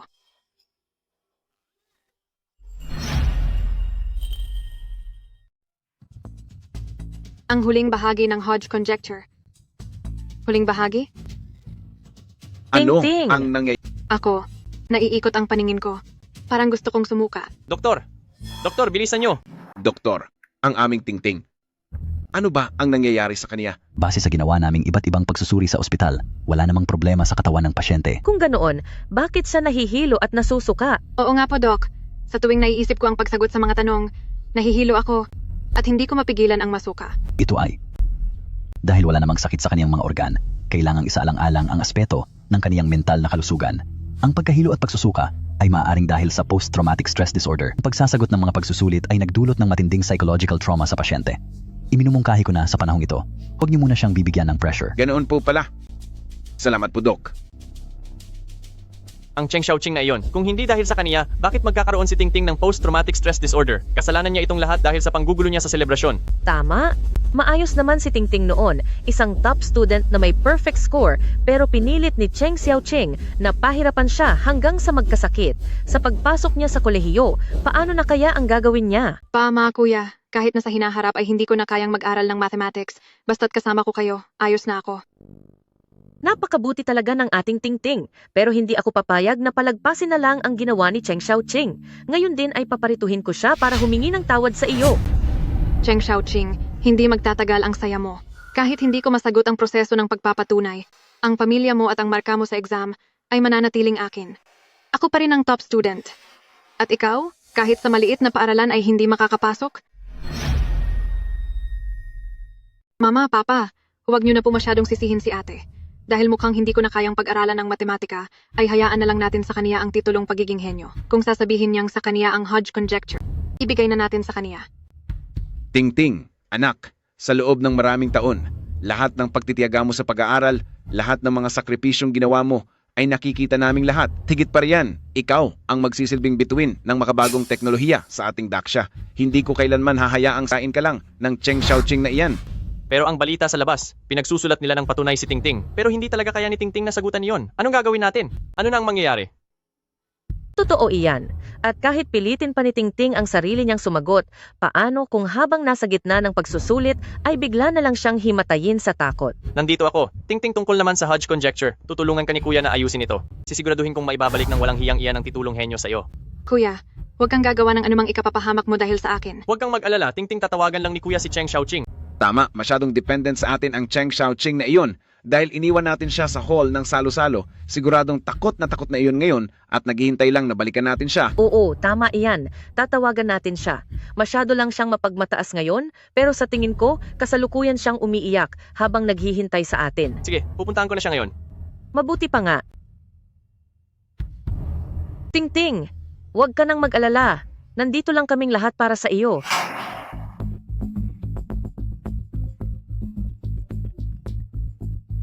Cheng Xiaoqing, kung gusto mo pa talagang bumalik sa pamilya Cheng, pumunta ka na rito sa ospital agad.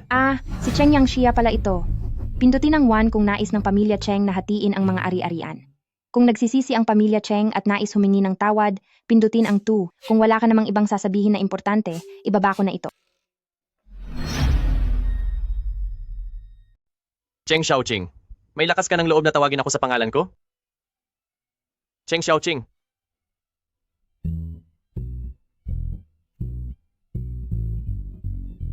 Cheng Yang Xia, hindi ka pa ba nadala sa mga panlalait ko sa iyo? Cheng Xiaoqing, kuya mo ako. Ganyan ka na ba talaga makipag-usap sa akin?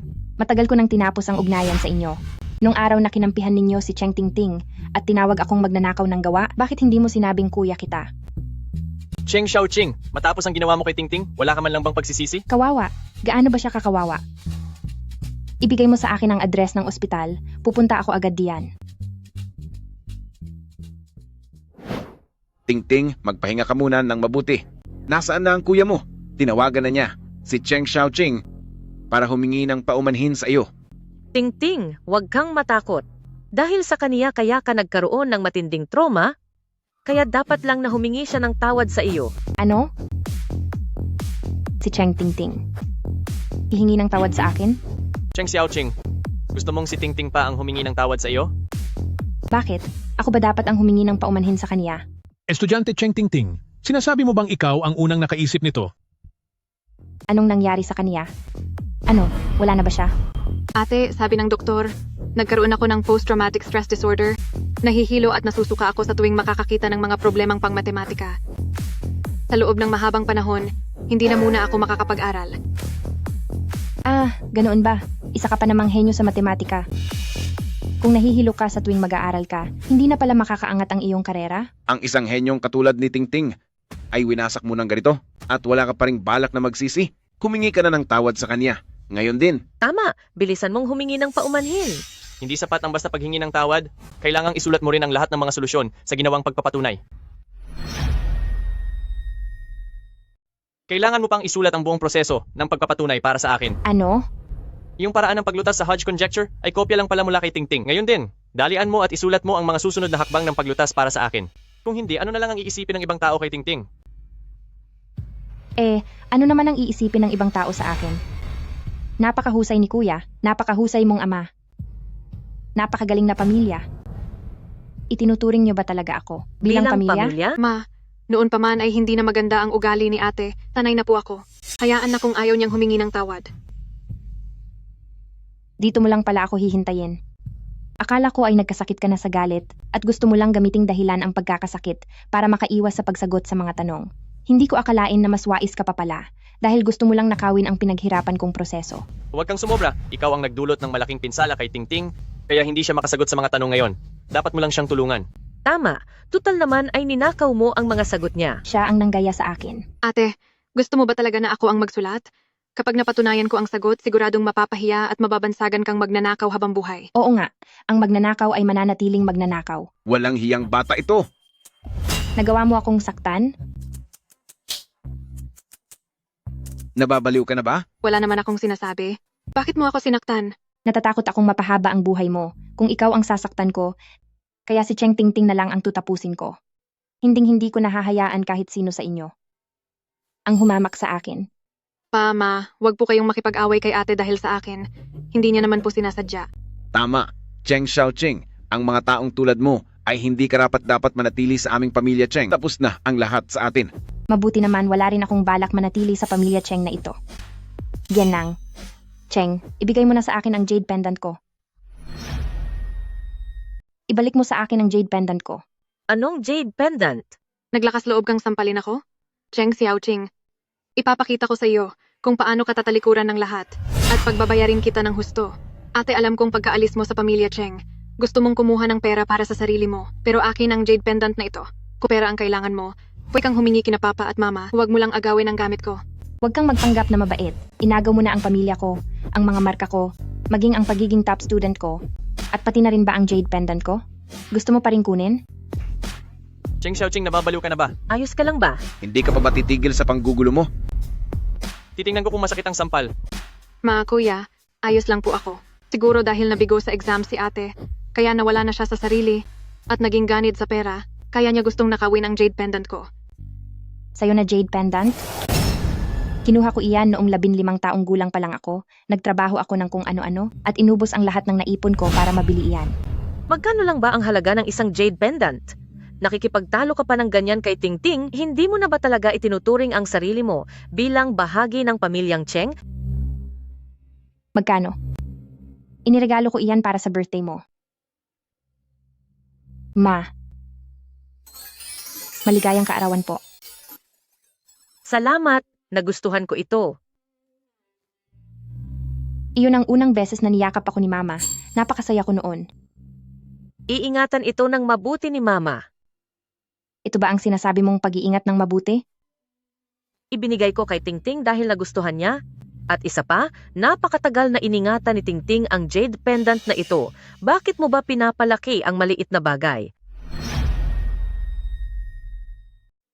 Kung gusto ito ni Tingting, ibigay na lang sa kanya.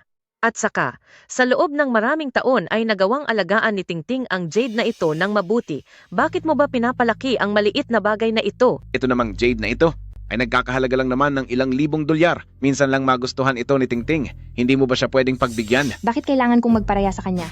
Dahil ba ako ang panganay? Dahil ba siya ang inyong pinalaki simula noong bata, habang ako naman ay lumaki sa labas? Ang agawin ng Jade ng sariling kapatid ay tunay na kahiya-hiyang gawain. Mabuti na lang kaming mga pamilya Cheng ay hindi inihayag ang iyong pagkatao. Ako ang nagbayad para sa Jade na iyan. At ngayon pinalalabas niyo na ninakaw ko ang Jade niya? Noong lumabas ka ng ampunan, wala kang kahit isang barya. Sino ang nakakaalam kung saan nanggaling ang perang iyan? Mama, Papa, si ate ay dati pahilig magnakaw ng mga gamit at pitaka ko, sanay na po ako rito. Huwag na huwag po kayong makikipag-away sa kanya dahil sa akin. Paano ko nanakawin ang mga gamit mo? Gawa-gawa lang iyan ng kwento. Mama, Papa, ibibigay ko na lang po itong Jade kay ate. Huwag kang matakot, Tingting. Pinalaki ka namin ng mahigit 10 taon. Alam namin kung anong klasing tao ka. Hindi mo lang ninakawan ng pera si Tingting, pati Jade niya ay gusto mong agawin. Cheng Xiaoqing, alam ko na si Tingting ay pinalaki namin gamit ang lahat ng aming kakayahan para maging isang henyo at ikaw ay wala lang. Normal lang na mainggit ka sa kanya, ngunit ang inggit na iyan ang sisira sa sarili mo. Sa tingin ko ay mas mabuti kung aalis ka na sa bahay na ito. Dahil sa ampon ay palalayasin niyo ako? Ito ba ang aking ama? Ang aking kuya? Ang aking pamilya?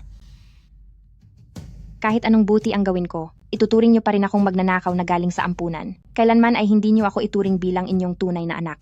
Kung ganoon, hindi ko na kailangan ang inyong pagtanggap. Anong ibig mong sabihin? Kung ganoon, hindi ko na rin kailangan ang pagkilala ninyo. Anong ibig mong sabihin? Pagkatapos pirmahan ang kasunduang ito ng pagkalas sa pamilya, wala na akong kinalaman sa pamilya Cheng. Kasunduan ng pagkalas sa pamilya? Alam mo ba ang ginagawa mo? Cheng Xiaoqing, sinasadya mong ilagay ang ating pamilya Cheng sa gitna ng gulo at kahihiyan. Kayo naman ang unang gustong kumalas sa akin. Basta't mapaalis niyo ako sa pamilya Cheng. Ang pamilya Cheng niyo ay magkakaroon na lang kay Cheng Tingting bilang kaisa-isang mahal na anak. At hindi niyo na kailangang mag-alala na magnanakaw ako. Ate, huwag ka namang magsalita ng dahil lang sa galit. Ikaw ang tunay na anak ng pamilya Cheng.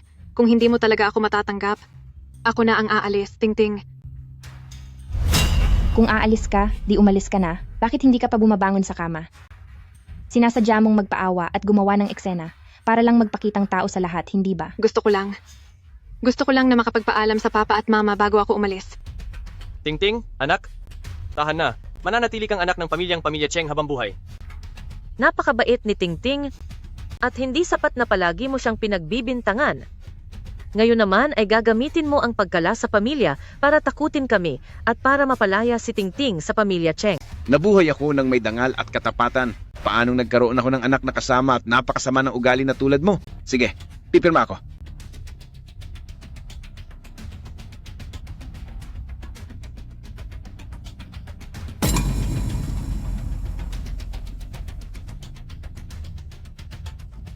Mabuti kapag napirmahan na ang kasunduang ito, simula sa araw na ito, tapos na ang ugnayan nating lahat.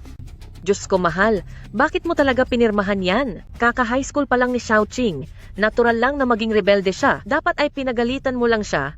Pero bakit mo talaga tinuluyang pirmahan ang kasunduang iyan?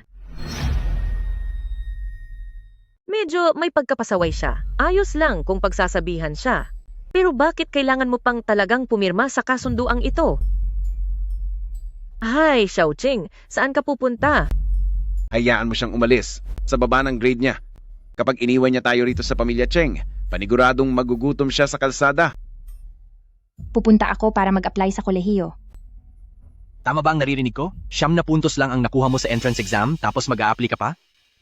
Kamusta na nga pala ang pakiramdam ni Tingting? Ako ang mag-apply sa kolehiyo.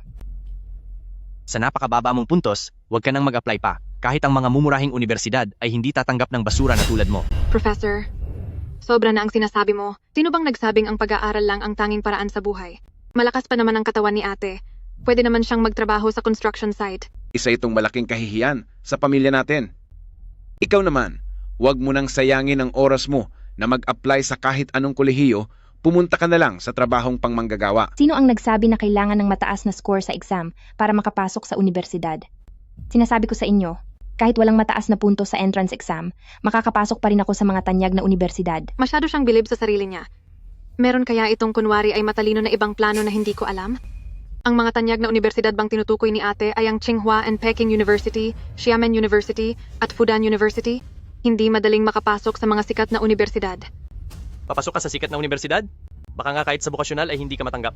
Tingnan mo naman ang score mo, tapos magsisikat na universidad, karapat-dapat ka ba? Ang universidad ang dapat mag-isip kung karapat-dapat ako at hindi ako. Hahaha. Ay naku, hindi ko na kayang pakinggan ito. Si Cheng Xiaoqing talaga? May mas igagawa ka pa bang kalokohan? Hindi kaya sinasadya ni Cheng Xiaoqing na magpanggap na hibang para hindi lang siya mapaalis dito sa pamilya Cheng? Xiaoqing, paano naman namin talagang matitiis na palayasin ka? Kundi dahil lang sa bumagsak ka sa exam at pagkatapos ay nagnakaw ka pa ng kwintas ni Tingting. Gawin na lang natin ito. Humingi ka na lang ng tawad at yumukod sa kanila. Hindi niyo ako pinalayas, kundi ako ang umaalis sa inyo. Ikaw, Pagdating naman sa mga kilalang paaralan, hindi niyo ako kinikilala. Ang tanga niyo talaga dahil may ibang taong nagmamakaawa na pag-aralin ako. Ano? Bibisitahin ni Professor Cao si estudyanteng Cheng?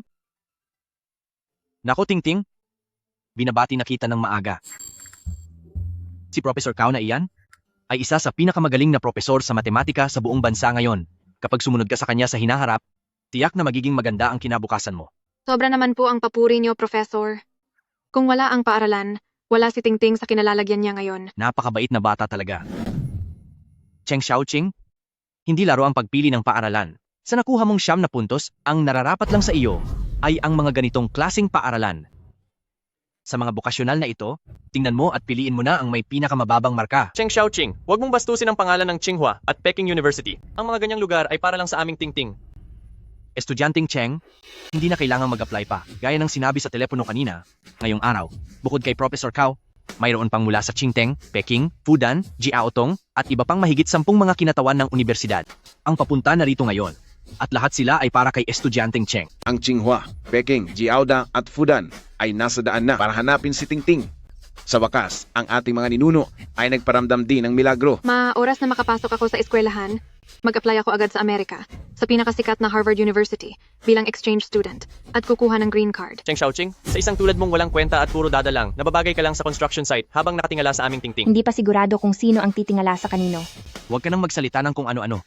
Tingin ko, hindi mo na kailangan pang mag-fill up ng application mo. Huwag kang magbiro.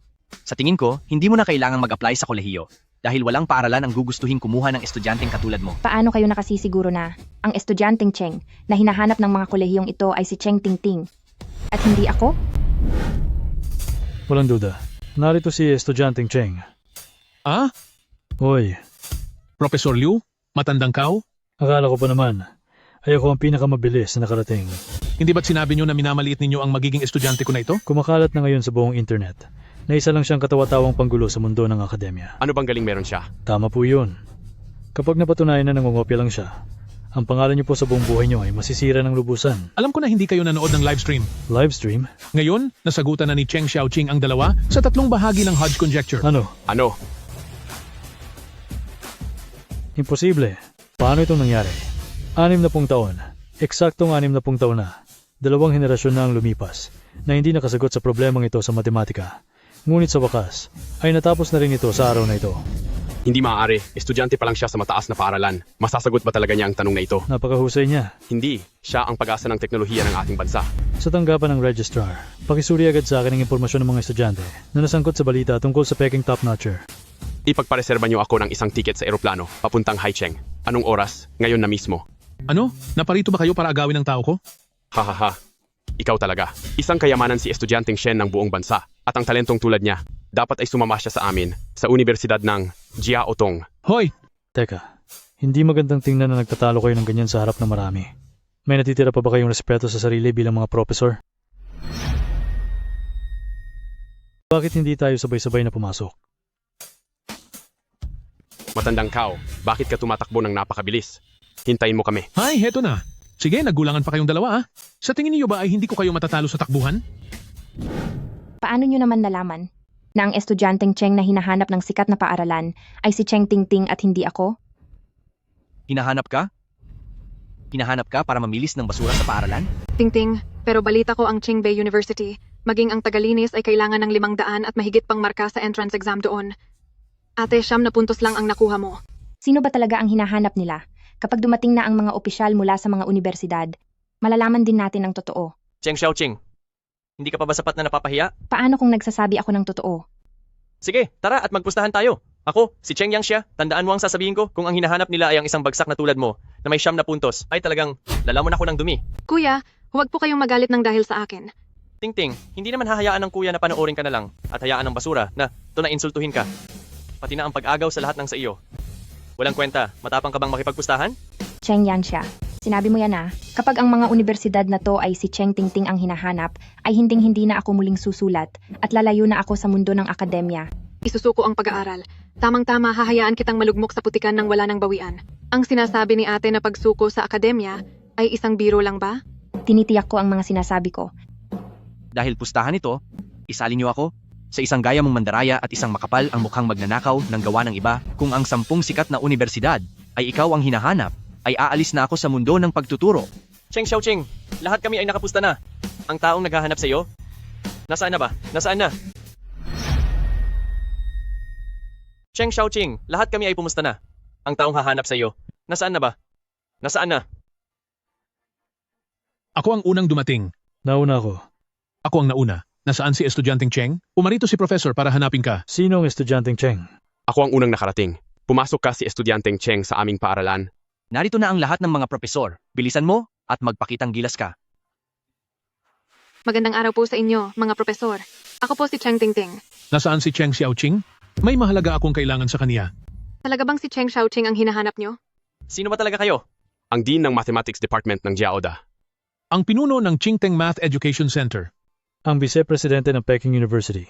Mahal ko, mali ba ang narinig ko? Talaga bang si Cheng Xiaoqing ang hinahanap nila? Ibig bang sabihin si Cheng Xiaoqing ang tunay na henyo? Hindi pwede. Hinding-hindi maaari. Hindi ko hahayaang si Cheng Xiaoqing ay matanggap ng mga propesor mula sa iba't ibang universidad. Magandang araw po. Ako ang examiner ni Cheng Xiaoqing para sa Gaokao. Baka po nagkamali lang kayo ng taong hinahanap? Kung niloko po kayo ng ate ko, humihingi po ako ng paumanhin para sa kaniya. Ako ang ama ni Cheng Xiaoqing. Bata pa lang ay mahilig na siyang magsinungaling. Lagi niyang sinasabi na ang mga marka sa pagsusulit ni Tingting ay sa kaniya raw. Ako ang tatay ni Cheng Xiaoqing, bata pa lang siya ay mahilig na siyang magsinungaling. Lagi niyang sinasabi na ang resulta ng pagsusulit ni Tingting ay sa kanya talaga. Minsan napapaisip ako, ako ba talaga ang tunay ninyong anak? Kung oo, bakit ganito na lang ang galit niyo sa akin? Hanggang sa punto na sinisiraan niyo ako para lang iangat ang ampon ninyong anak. Tumahimik ka. Sa inyong lahat ng mga profesor, ako ang ina ni Cheng Xiaoqing. Likas na siyang sinungaling, baka naloloko lang kayong mga profesor. 9 na puntos lang ang nakuha niya sa board exam, habang ang isang ito ang nakakuha ng perfect score at nanguna sa lahat. Kung ang Hodge conjecture ay talagang ang ginawa ni Cheng Xiaoqing, ibig sabihin, ang score sa board exam ay hindi kayang sukatin ang kanyang talento. Pakiusap, huwag niyo pong ipakita ang inyong kakitiran ng isip. Lalo pat ang test paper ni Cheng Xiaoqing ay mayroong problema. Ano pong ibig ninyong sabihin? Sir, sinabi niyo kanina na isa kayo sa mga proctor ni Cheng Xiaoqing, hindi ba? Opo, totoo po. Muli kong sinuri ang test paper ni Cheng Xiaoqing at marami akong nakitang kahina-hinalang bagay. Maari po bang makipagtulungan kayo sa investigasyon ng Departamento ng Edukasyon? May problema ba doon? Nararapat lang kay Cheng Xiaoqing ang score na iyon? Tingting, ipaliwanag mo ito agad? May problema ang test paper?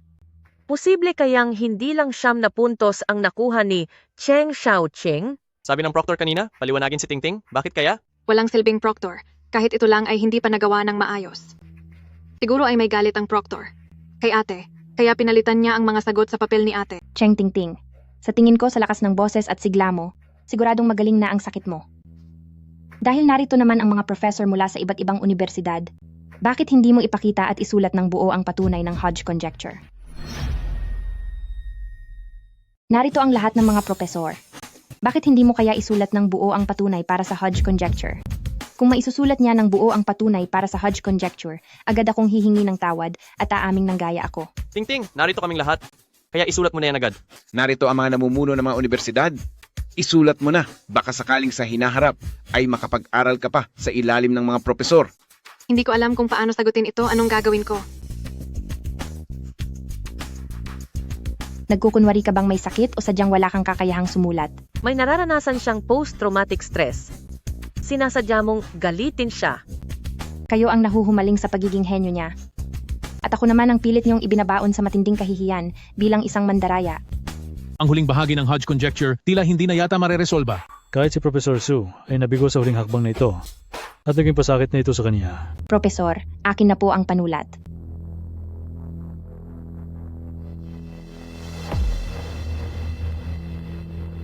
Ang tradisyonal na paraan ay nagsisimula sa 3-dimension para sa Hodge conjecture, pero kung lalabas tayo sa limitasyon ng 3-dimension, mula sa high-dimensional space para buuin ang topological logic. Nagsisimula na siyang isulat ang huling bahagi ng patunay. Tama, ganyan nga. Ang huling hakbang na ito ay... Hindi ito wasto. Ang mapanghamong konklusyong ito. Paanong naging hindi wasto yan? Ang Hodge conjecture. Paano itong magiging mali? Sinasabi ko na nga ba, ang isang bagsak na estudyante gaya ni Cheng Xiaoqing ay walang alam sa paglutas ng mga tanong. Nagpapanggap lang siya, panakot lang niya iyan kina professor at sa iba pa. Cheng Xiaoqing, pinalalampas ko ang pangluloko mo sa madalas na pagkakataon, pero bakit kailangan mong magsinungaling tungkol sa Hodge conjecture? Tingnan mo kung paano mo ginawa silang galit na galit, Professor Su. Tama. Hayaan na natin kung ayaw mo nang mag-aral, Xiaoqing. Pero ang ating tingting ay dapat pumasok sa tanyag na paaralan. Tama, humingi ka agad ng tawad. Tingnan niyo ang mga mukha na ito. Masaya ako na wala na akong kinalaman sa pamilya Cheng. Suwail na anak, humingi ka ng tawad. Tumahimik kayo. Sino ang nagbigay sa inyo ng pahintulot na sigawan ng isang henyo? Henyo? Hindi ko akalain. Ang buong buhay ko na ginugol sa pag-aaral ng paksang ito ay hindi papapantay sa kaalaman ng isang estudyante sa high school. Hindi ako galit, nalulungkot ako. Kung wala ang Hodge conjecture, ano na ang mangyayari sa teknolohiya ng Daxia sa hinaharap? Professor, wag po kayong mag-alala. Ang mga susunod na henerasyon ay laging mas magiging mahusay dahil sa pundasyon ng mga nauna. Baka hindi na magtatagal, may isang henyo na maglalabas ng bagong ideya para pabilisin ang teknolohiya ng Daxia ng 50 taon. Masyado yata akong negatibo. Cheng Xiaoqing, ang henyong tinutukoy mo, ikaw ba iyon? Mayroon ka bang bagong teorya? Natatandaan ko sa nakaraang buhay sa panahong ito, ang punong guro ng Harvard ay nagdala ng research team sa Daxia sa ngalan ng pakikipagpalitan ng kaalaman, pero ang totoo ay kumuha ng mga talento ng Daxia at nagnakaw ng mga teknolohiya mula sa Daxia. Mga Sir Professor, tungkol sa Hodge conjecture, maaari nating pag-usapan ito ng palihim muna. Nag-aalala ako na kapag nalaman ito ng publiko, maaaring magdulot ito ng gulo. Sige. Estudyanteng Cheng, sumama ka sa amin pabalik. May ilan pa akong mga itatanong sa iyo. Salamat po, Professor. Sakto dahil tapos na ang ugnayan namin ng pamilya Cheng, wala na rin akong matutuluyan. Cheng Xiaoqing, totoo bang kakalimutan mo na ang pamilya Cheng? Cheng Xiaoqing, totoo bang puputulin mo na ang ugnayan mo sa pamilya Cheng? Nagpirmahan na tayo ng kasunduan, dahil ba nasagutan ko ang Hodge conjecture, ay gusto mo nang bawiin ang lahat? Paano mangyayari iyon?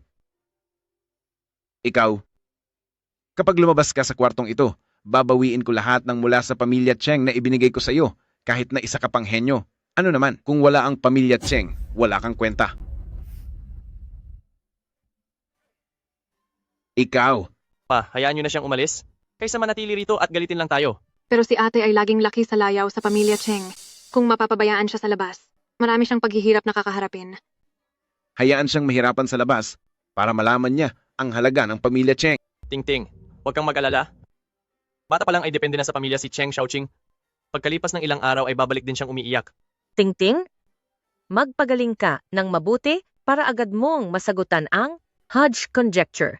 Kapag nagmakaawa na siyang bumalik sa pamilya Cheng, doon natin siya paghingiin ng tawad. Ipaalam sa lahat, itigil niyo ang tutor classes ni Cheng Xiaoqing at alisin lahat ng magagaling niyang guro. Itigil na rin ang pagbibigay sa kanya ng allowance. Pero kailanman po ay hindi binigyan ng pamilya Cheng si Binibining Xiaoqing ng anumang tutor classes o kahit panggastos. Sa katunayan, si Binibining Tingting po ang mula bata pa ay maraming magagaling na tutor at may $2 milyong na allowance buwan-buwan. Wala pong kahit ano si Binibining Xiaoqing. Paano itong nangyari? Ibig mong sabihin, sa loob ng maraming taon mula nang bumalik siya, ay wala talagang naibigay ang pamilya Cheng sa kanya? Ang ibig mo bang sabihin, sa loob ng maraming taon na nandito siya, ay wala tayong naibigay na kahit ano mula sa pamilya Cheng sa kanya? Opo. Ano?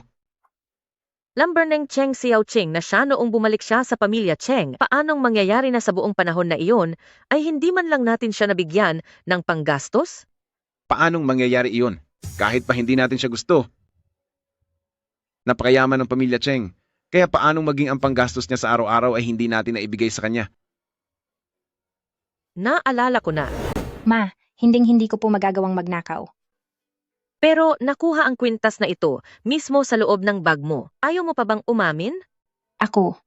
Hindi ko rin po alam kung bakit nandoon iyon. Ma, magtiwala po kayo sa akin, hindi po ako magnanakaw. Hinding-hindi ka pa rin aamin? Dahil mahilig kang kumuha ng hindi sa iyo, ititigil ko na ang pagbibigay sa iyo ng allowance. Tutal, marunong ka namang kumuha ng para sa sarili mo. Dahil madalas kumuha ng gamit si Xiaoqing, ay itinigil ko na ang pagbibigay ng pera sa kanya. Kung ganoon, paano siya nabuhay pagkatapos niyon? Sa pagkakaalam ko po, ay namumulot si Binibining Xiaoqing ng mga bakanteng bote ng soda para ibenta. Namimigay siya ng mga flyer tuwing bakasyon. Nagtuturo sa ibang bata. Maraming trabaho po ang ginagawa niya sa isang araw. Parang may mali, dahil kahit walang allowance, ang bawat regalo natin tuwing pagdiriwang sa pamilya Cheng ay nagkakahalaga ng higit sa $1,000,000. Paano niya kailangang mamulot ng mga bote para lang mabuhay? Tama. At isa pa ay madalas siyang kumuha ng mga kwintas at alahas ni Tingting. Paanong mawawalan siya ng pera para lang mamulot ng mga bote? Tinasadya niya lang tayong buwisitin.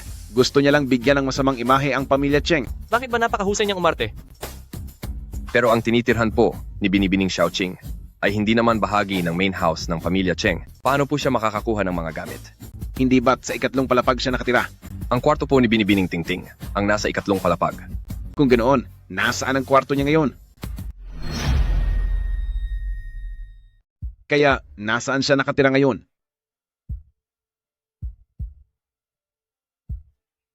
Bakit mo kami dinala sa basurahan? Huwag mong sabihin na dito nakatira si Cheng Xiaoqing. Puno ng basura ang buong kwarto. Paano makakatira ang tao dito? Ang lamig at ang baho dito? Paano ito matitirhan? Ano ito?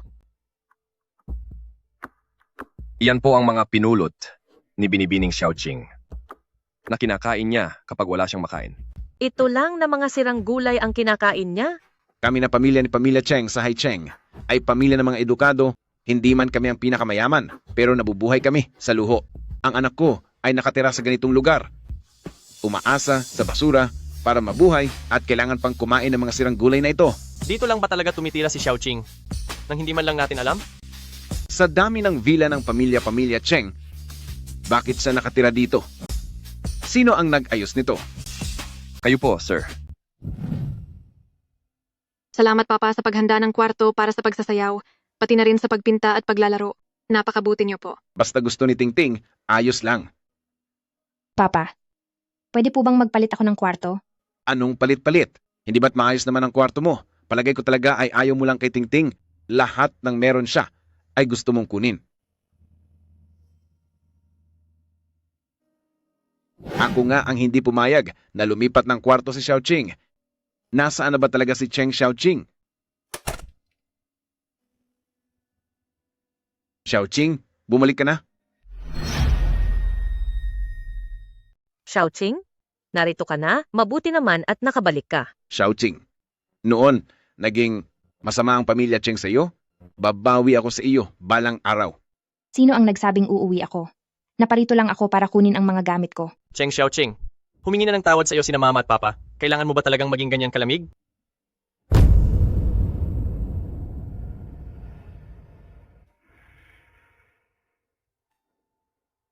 Ang pusang ito. Naalala ko na. Kuya, natatakot po ako sa pusa. Huwag kang matakot. Isang pusakal lang ito kung saan nanggaling at naglakas loob pang kalmutin ka. Kuya, Tingting, mali ako. Nagsusumamo ako sa inyo. Huwag ninyong parusahan ang pusa ko. Mahigit 10 taon na siya at kasama ko siyang lumaki. Pusa lang yan, tapusin na yan. Kung sa tingin mo ay mas importante ang hayop na iyan kaysa sa pamilya mo, umalis ka na sa pamilya Cheng.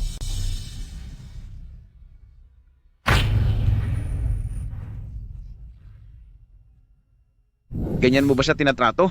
Humingi ka agad ng tawad sa kapatid mo. Hindi ko siya kapatid. Matagal na kaming walang ugnayan. Alam ko, marami kaming pagkukulang sa iyo. Basta't aminin mo ang iyong pagkakamali, bumalik ka na sa amin. Ako ang may pagkukulang sa iyo, Xiaoqing. Kaya sumama ka na sa aming umuwi. Tinitiyak naming babawi kaming mabuti sa iyo. Hindi nyo ba naiisip na ngayong sinasabi nyo ang mga ito? Ay huli na ang lahat? Mama, Papa, natanggap ko na ang Harvard admission letter. Ngayon, ang presidente ng Harvard ay pupunta pa sa bahay para hanapin ako. Tara na po. Harvard. Noong nakaraang buhay, si Cheng Tingting ay pumasok sa Harvard Laboratory at patuloy na nagnakaw ng mga teknolohiya ng Daxia. Harvard. Noong nakaraang buhay, si Cheng Tingting ay pumasok sa Harvard Laboratory at palagi nilang ninanakaw ang mga teknolohiya ng Daxia.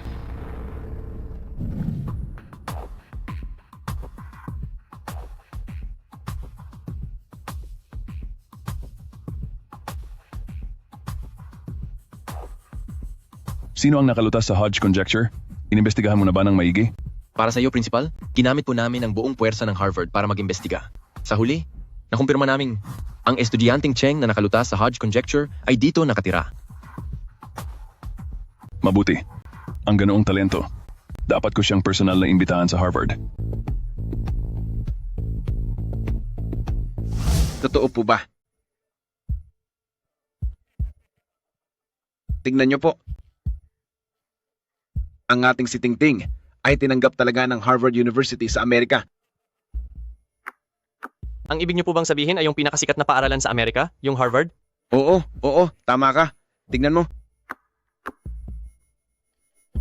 Hindi ko inaasahan na kahit may pinagdaraanan si Tingting na post-traumatic stress disorder, natanggap pa rin siya sa Harvard. Ang Harvard pa talaga, ang mismong nagpunta para tanggapin siya. Siya lang ang tanging nakagawa nito sa larangan ng edukasyon. Cheng Xiaoqing, ano ngayon kung nakalutas ka sa Hodge conjecture? Ano naman kung nagustuhan ka ng mga propesor? Wala kang kuwenta sa harap ng Harvard. Hindi mo ba ako babatiin, ate?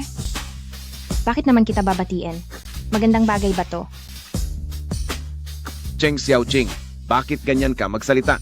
Kahit hindi naging mabuti sa'yo si Pamilya Cheng, huwag mo namang ibunton ang galit mo kay Tingting. Tama nga. Si Tingting sa mga oras na ito ay isa ng estudyante ng Harvard. Kahit na ninakaw mo ang ideya ni Tingting para malutas ang Hodge conjecture, pero sa huli, isa ka pa ring ordinaryong estudyante. Ito ba ang tinatawag ninyong pambayad? Tumigil na kayo sa pagtatalo. Nandito na ang mga tao mula sa Harvard. Bilisan natin at bumaba na tayo. Dali, tara.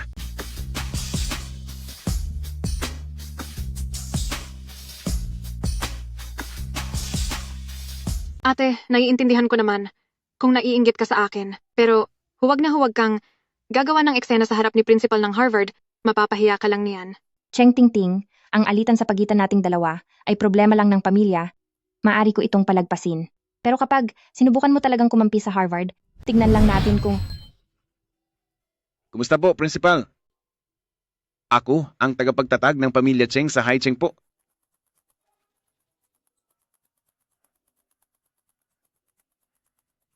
Secretary Lin, laganap na ang usapin tungkol sa totoo at peking valedictorian. Sigurado ka bang tamang tao ang nahanap mo? Huwag po kayong mag-alala, Principal. Sinuri ko na ang Hai Cheng First High School at ang lahat ng mga marka ng dalawang estudyanteng Cheng si Cheng Xiaoqing ay nakakuha ng 9 na puntos sa college entrance exam habang si Cheng Tingting naman ay nakakuha ng perfect score. Ang nakalutas ng Hodge conjecture, sino ba talaga sa kanilang dalawa? Para malutas ang Hodge conjecture, sa tingin ko ay hindi ito magagawa ng isang mahinang estudyante. Kaya naniniwala po ako na ang tunay na henyo ay si Cheng Tingting. Kamusta ka, estudyanteng Cheng? Kamusta rin po? Kamusta po kayo? Sa wakas ay nakaharap na rin kita ngayon. Noong nalutas mo po, ang tungkol sa Hodge conjecture ay talaga namang kamangha-mangha. Isa kang tunay na henyo sa lahat ng henyo. Dahil na naman ito sa Hodge conjecture, pero hindi na mahalaga iyon. Napadalhan na ako ng admission letter. Babawiin pa ba nila ito sa akin? Mukhang ang Harvard ay talaga namang nandito para sa Hodge conjecture. Cheng Tingting, titingnan ko kung ano ang gagawin mo. Masyado niyo po akong pinupuri, Principal. Naisip ko lang naman ang 2 sa 3 bahagi ng Hodge conjecture. 2 sa 3 bahagi? Napakagaling. Kung ganoon, estudyanteng Cheng, maaari mo bang isulat ang Hodge conjecture para mapag-aralan din namin ito? Tingting, bilisan mo na. Ibigay mo na ang buong solusyon at ipakita mo sa ating principal. Medyo hindi po maganda ang pakiramdam ko. Ano? Masama ang pakiramdam mo? Ayos lang. Napanood ko sa balita na kailangan mo lang ng 30 minuto para maresolba ang 2 sa 3 bahagi ng Hodge conjecture. Sakaling may computer dito, ipakita mo ulit sa amin ang ginawa mo. Madali lang ang ipakita itong muli. Kahit na hindi ko na masyadong maalala, siguradong nasa utak iyon ni Professor Su, kukunin ko na lang ito mula sa kanya. Dahil sinabi na iyan ng principal, sige, gagawin ko na. Cheng Tingting, pinapanood tayo ng mga Amerikano. Huwag mong ipahiya ang ating bansang daksya. Ate, hinding-hindi ako magpapahiya? O baka gusto mong ikaw ang sumubok? Cheng Xiaoqing, isa ka lang mahinang estudyante, tuturuan mo pa ba ang isang top student? Manahimik ka na lang. Cheng Tingting, pinapayuhan kita na huwag ka munang kumilos. Sa mga computer ng mga Amerikanong ito, maraming mga program doon. Kapag tumugma ang iyong sagot, agad itong mananakaw ni Harvard Laboratory At kapag nagkamali ka, hindi ba ay mapapahiya ang ating bansang daksya? Paano niya nalaman ang mga iyon? Cheng Xiaoqing, ngayon mo pa talaga naisipang sabihin ang mga iyan? Gusto mo bang sirain ang imahe ni Tingting sa harap ng principal? Kapag nanggulo ka pa ulit, lumayas ka na rito. Ganito ba ang imahe ni Tingting sa puso ni principal? Kung itutuloy mo pa ang panggugulo, lumayas ka sa pamamahay ko. Professor Su, kahit si Cheng Xiaoqing ay kasama mo na nag-uusap, siguradong punong-puno ang isip mo ngayon ng tungkol kay Hodge Conjecture. Hayaan mong ako naman ang makipagpalitan. Hehe, nagtapon ng paputok sa loob ng palikuran at ang lahat ay natilamsikan ng dumi. Nakakatuwa talaga, hehe. Itong si Professor Su, bakit palagi na lang siyang nagpapasabog sa palikuran? Wala siyang ginagawang matino kahit kailan. Bakit bigla mong nabanggit ang isang Professor Su? Anong ibig mong sabihin? Nagpasabog sa palikuran? Gumagawa po ako ng mga tanong kanina, kaya medyo nahihilo na ang isip ko. Nagsabi lang po ako ng kung anong biro. Masyado bang corny? Hahaha. Ah, ganoon ba? Kung ganoon, magpatuloy ka na. Sa tono ng pananalita ni Principal, tila hindi pa nila nakikita ang buong Hodge Conjecture. Magsusulat na lang ako ng kung ano-ano. Total naman ay hindi nila mapapansin.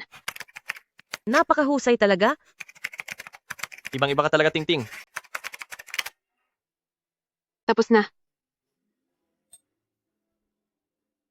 Mga walang kwentang formula? Ganyan lang ba ang kaya mo? Pagkatapos ay may gana ka pang sabihin kinokopya kita? Tapos na agad ito? Opo, Principal, tapos na po akong magsulat. Ate, sabi mo kanina, huwag akong magpahiya. Anong ibig mong sabihin? Natapos ko na ang trabaho ko. Mula ngayon, isa na akong kilalang estudyante sa Harvard, habang ikaw naman ay walang mapupuntahan. Heis, anong nangyayari? Bakit kumukurap-kurap ang mga ilaw? Bilis, tingnan nyo ito. Tila may problema sa computer. Hay, anong nangyayari? Bakit kumukurap-kurap ang mga ilaw? Bilis, tingnan nyo ito dali. Mukhang may problema sa computer. Ano ba talaga ang nangyayari dito? Paanong nangyari ito? Anong nangyari dito? Bakit bumagsak ang network? Ano? Bumagsak ang network? Kapag nagpatuloy ang pagbagsak ng network, mawawalan ang Haicheng ng daan-daang bilyong dolyar. Ano? Sabi mo, Principal, hahayaan mo akong ipakita ang hula ni Hodge? Bakit ito naging ganito? Bilang pinakamataas na research lab sa matematika sa mundo, ang mga computer namin ay mayroong Trojan detection system. Aatake ito kapag mali ang ibinigay na sagot. Masyado lang akong naniwala sa kakayahan ng estudyanteng Cheng. Kalain ko bang kaya mong sagutin ang hula ni Hodge, kaya hindi na ako nagbigay ng babala. Principal, sinasadya mo ba ito? Nagmula pa ako sa malayo. Hindi ko akalain na ang nahanap ko ay isang walang silbi. Kinu-question mo ba ang isang top student sa exam? Kung ito lang pala ang top student sa exam ng Daksha, mukhang nakakaalarma ang inyong kinabukasan. Huwag kang masyadong mayabang. Akala mo ba ay wala nang matatalino sa Daksha? Pati ang top student nyo, hanggang doon lang ang kaya. Anong paglutas sa hula ni Hodge? Tingin ko ay nagpapansin lang kayo sa publiko. Sekretarya, tara na. Kapag umalis na si Principal, masisira na ang reputasyon ng Daksha. Ganoon ba? Kung ganoon, ako na ang bahala. Siya na. Hindi pwede. Kung hahayaan mo talaga siya na malutas ang Hodge Conjecture sa harap ni President ng Harvard, siguradong ibibigay ng Harvard ang acceptance letter ko sa kanya. Ate, alam kong noon pa ka naiinggit kay Tingting, pero nandito si President ng Harvard. Kung hindi mo ito malulutas, mapapahiya lang ang Daksha. Paano ko hahayaang mapahamak mo ang Daksha? Ikaw ang nagpapahiya sa Daksha. Ngayon, tinutulungan na nga kita na ayusin ang kalat mo. Umalis ka riyan. Cheng Xiaoqing, huwag kang masyadong bilib sa sarili mo. Bagsak ka na nga sa entrance exam, tapos gusto mo pang magmagaling sa harap ng top-notcher? Karapat-dapat ka ba? Kung hindi lang dahil sa ayaw kong mapahiya sa harap ni Amerikano, ang mga problema niyo sa pamilya Cheng, ay wala akong pakialam. Mahal ko, papanoorin mo na lang ba si Cheng Xiaoqing na mapahiya na naman? Kahit na kinuha ni Cheng Xiaoqing ang mga sagot ni Tingting, Napakataas ng antas ng hirap ng test B. Kayo, pag-isipan niyo muna ang solusyon bago kayo magsulat. Natatandaan kong ang physics ang pinakamahirap sa test B, at ito rin ang may pinakamalaking hatak sa grado.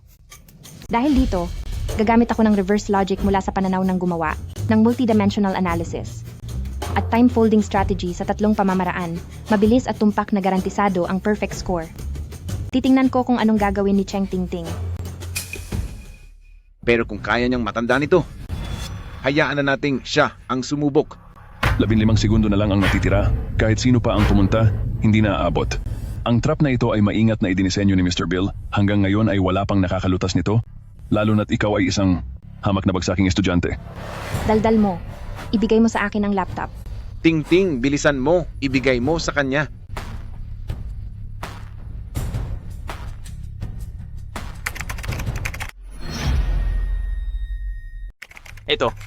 Itong si Cheng Xiaoqing. Paanong parang marunong talaga siyang mag-code? Sinong nakakaalam? Baka naman nagpapanggap lang siya? Nakapagtapos lang ng high school, paanong posible na alam niya ang lahat? Kahit sino ka pa, kahit si Mr. Bill ka pa, hindi mo magagawang matapos ito sa loob ng 15 segundo.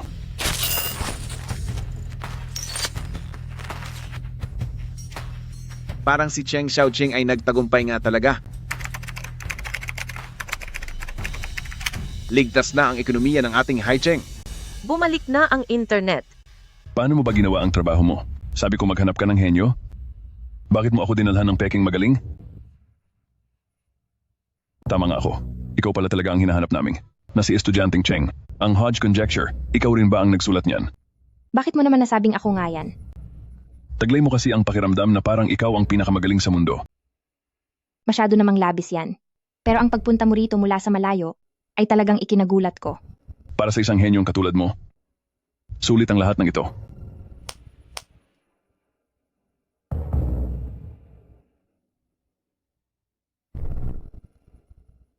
Heto ang Harvard admission letter, 10 bilyong dolyar na cash, at ang titulo ng isang mansyon.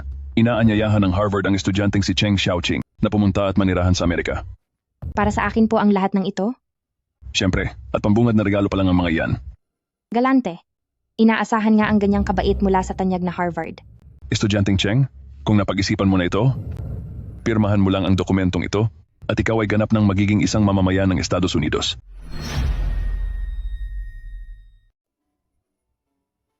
Totoo namang kailangan ko ng pera. Ang mga bagay na ito ay mukhang kaakit-akit din naman. Subalit,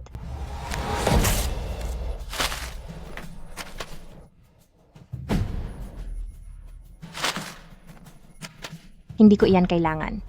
Ikaw, Cheng Xiaoqing, huwag kang sumobra. Ibinigay ng Harvard ang respeto sa iyo dahil naresolba mo ang Hodge Conjecture. Ate, paano mo nagagawang kumilos ng ganyan? Ang Hodge Conjecture ay ako naman talaga ang nakaisip. Rector, humihingi po ako ng paumanhin sa inyo para kay ate. Hindi niya dapat inaangkin ang mga ideya ko. At hindi rin dapat tinatanggihan ang inyong kabutihan. Interesado po akong pumunta sa Amerika para sa trabaho at umaasa ako na maging maayos ang pagsasama natin. Cheng Tingting, huwag mong sabihing balak mo na namang palabasin. Nakinopya ko lang ang mga ideya mo. Cheng Xiaoqing. Kahit na gumagamit ka pa ng mga code para ayusin ang ilang mga problema sa internet, pero noong kinopya mo kay Tingting ang mga paraan ng paglutas sa mga tanong na iyon, lahat ay nakakita. Kaya hanggang ngayon pala ay iniisip niyo pa rin na kinopya ko si Cheng Tingting dahil lang ba nakakuha siya ng perpektong marka sa exam, samantalang 9 na puntos lang ang nakuha ko. Siyempre, ganoon na nga. Dahil si Tingting ang nanguna sa exam, siya ang tunay na henyo. At ikaw, bata ka pa lang ay parating nagnanakaw ng gamit ni Tingting, tapos ang baba pa ng mga grado mo, paano kita paniniwalaan? Sinong nagsabi na si Cheng Xiaoqing ay mahina sa pag-aaral? Si Cheng Xiaoqing ang tunay na nakakuha ng pinakamataas at perpektong marka. Sinong nagsabing mahina sa klase si Cheng Xiaoqing? Si Cheng Xiaoqing ang tunay na top-notcher na nakakuha ng perfect score sa college entrance exam. Ano? Cheng Tingting, matapos ang investigasyon ng kagawaran ng edukasyon, napag-alamang nakipagtsababa ka kay Examiner Lee para nakawin at dayain ang exam papers ni Cheng Xiaoqing. Si Examiner Lee ay nasentensyahan na ng 10 taon at matagal na siyang nakakulong sa kulungan. At ikaw naman, samahan mo siya sa loob ng selda. Hindi ako nandaya. Tay, Nay, tulungan niyo po ako. Ilayo siya. Nay. Ano? Akala ko dati, mahalagang hiyas ang pinapahalagahan ko. Bato lang pala. Xiaoqing, nagkamali po kami. Nagkamali si kuya. Hihingi ako ng tawad sa iyo. Luluhod pa ako sa harap mo. Tay, Nay, Kuya, tulungan niyo ako. Nay, Tay. Ninakaw ni ate kagabi ang pinaghirapan kong i-research na nuclear reaction battery. Dahil sa taranta ko na habulin siya gamit ang sasakyan, hindi ko sinasadyang masagi siya. Sinasabi ko na nga ba, walang hiyang ito. Mula nang makuha siya ay mahilig na siyang magnakaw. Pati ba naman ang exam papers mo noong high school ay ninakaw niya para kopyahin. Magnanakaw ka. Hindi na sana kita hinanap at pinabalik.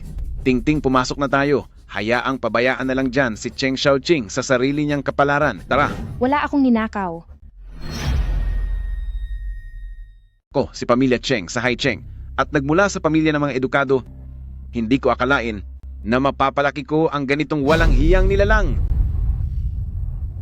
Sir Examiner, mga reporter, patawad po talaga sa inyo. Isasama na po namin paalis si Cheng Xiaoqing. Kahiyahiyang nila lang. Sumama ka sa akin. Hindi naman talaga napalitan ang exam paper ko. Paano siya nakakuha ng perfect score? Nasira ba ang system? Ngayon alam nyo nang nagkamali kayo. Opo, alam na po namin. Huli na ang lahat. Ngayon ay mayroon na akong mas mabuting pamilya. Huwag kang manigarilyo. Sa dati kong buhay, ang guro ko ang tanging taong nagmamahal sa akin. Pero nang sumali ako sa research team, hindi nagtagal ay nagkaroon siya ng sakit sa baga. Makalipas ang 3 taon, ay tuluyan na siyang nawala sa akin. Sa buhay na ito, di ko nahahayaang maulit ang kanyang naging tadhana. Anong sabi mo? Naglalakas loob ka bang kausapin ako ng ganyan? Teka, wala pa naman akong gaanong sinasabi. Bakit umiiyak ka na? Nakita ko lang po ang sigarilyo ng guro at bigla ko pong naalala ang isang kamag-anak na lubos kong iginagalang, hilig din niya ang manigarilyo. Isang kapamilya. Mahilig din po siyang manigarilyo noon. Kaso ginagawa niya ito araw-araw at gabi-gabi. Kaya noong nakaraang 2 taon, wala na siya dahil sa sakit sa baga. Ha? Professor, maaari bang itigil niyo na ang paninigarilyo? Ito naman. Professor, kamukhang-kamukha niyo po ang iginagalang kong kapamilya. Ayaw ko pong magkasakit kayo sa baga. Hindi naman lahat ng naninigarilyo ay nagkakasakit sa baga. Iyong kapamilya mo ba? May pinamana bang ganyang sakit sa pamilya nyo? Wala naman pong ganoong kasaysayan sa pamilya namin. Ang lolo ko at ang nuno ko ay walang ganoong sakit. Sadyang mahilig lang manigarilyo ang tatay ko, kaya siya nawala. Teka, hindi ba't buhay pa ang tatay mo? Iyong tatay-tatayan ko po. Professor, bawal na po kayong manigarilyo. Ayaw ko pong matulad kayo sa tatay-tatayan ko. Hay, nakakaasar. Sige, hindi na muna ako maninigarilyo. Aalis na ako. Ang napakagandang kinabukasan.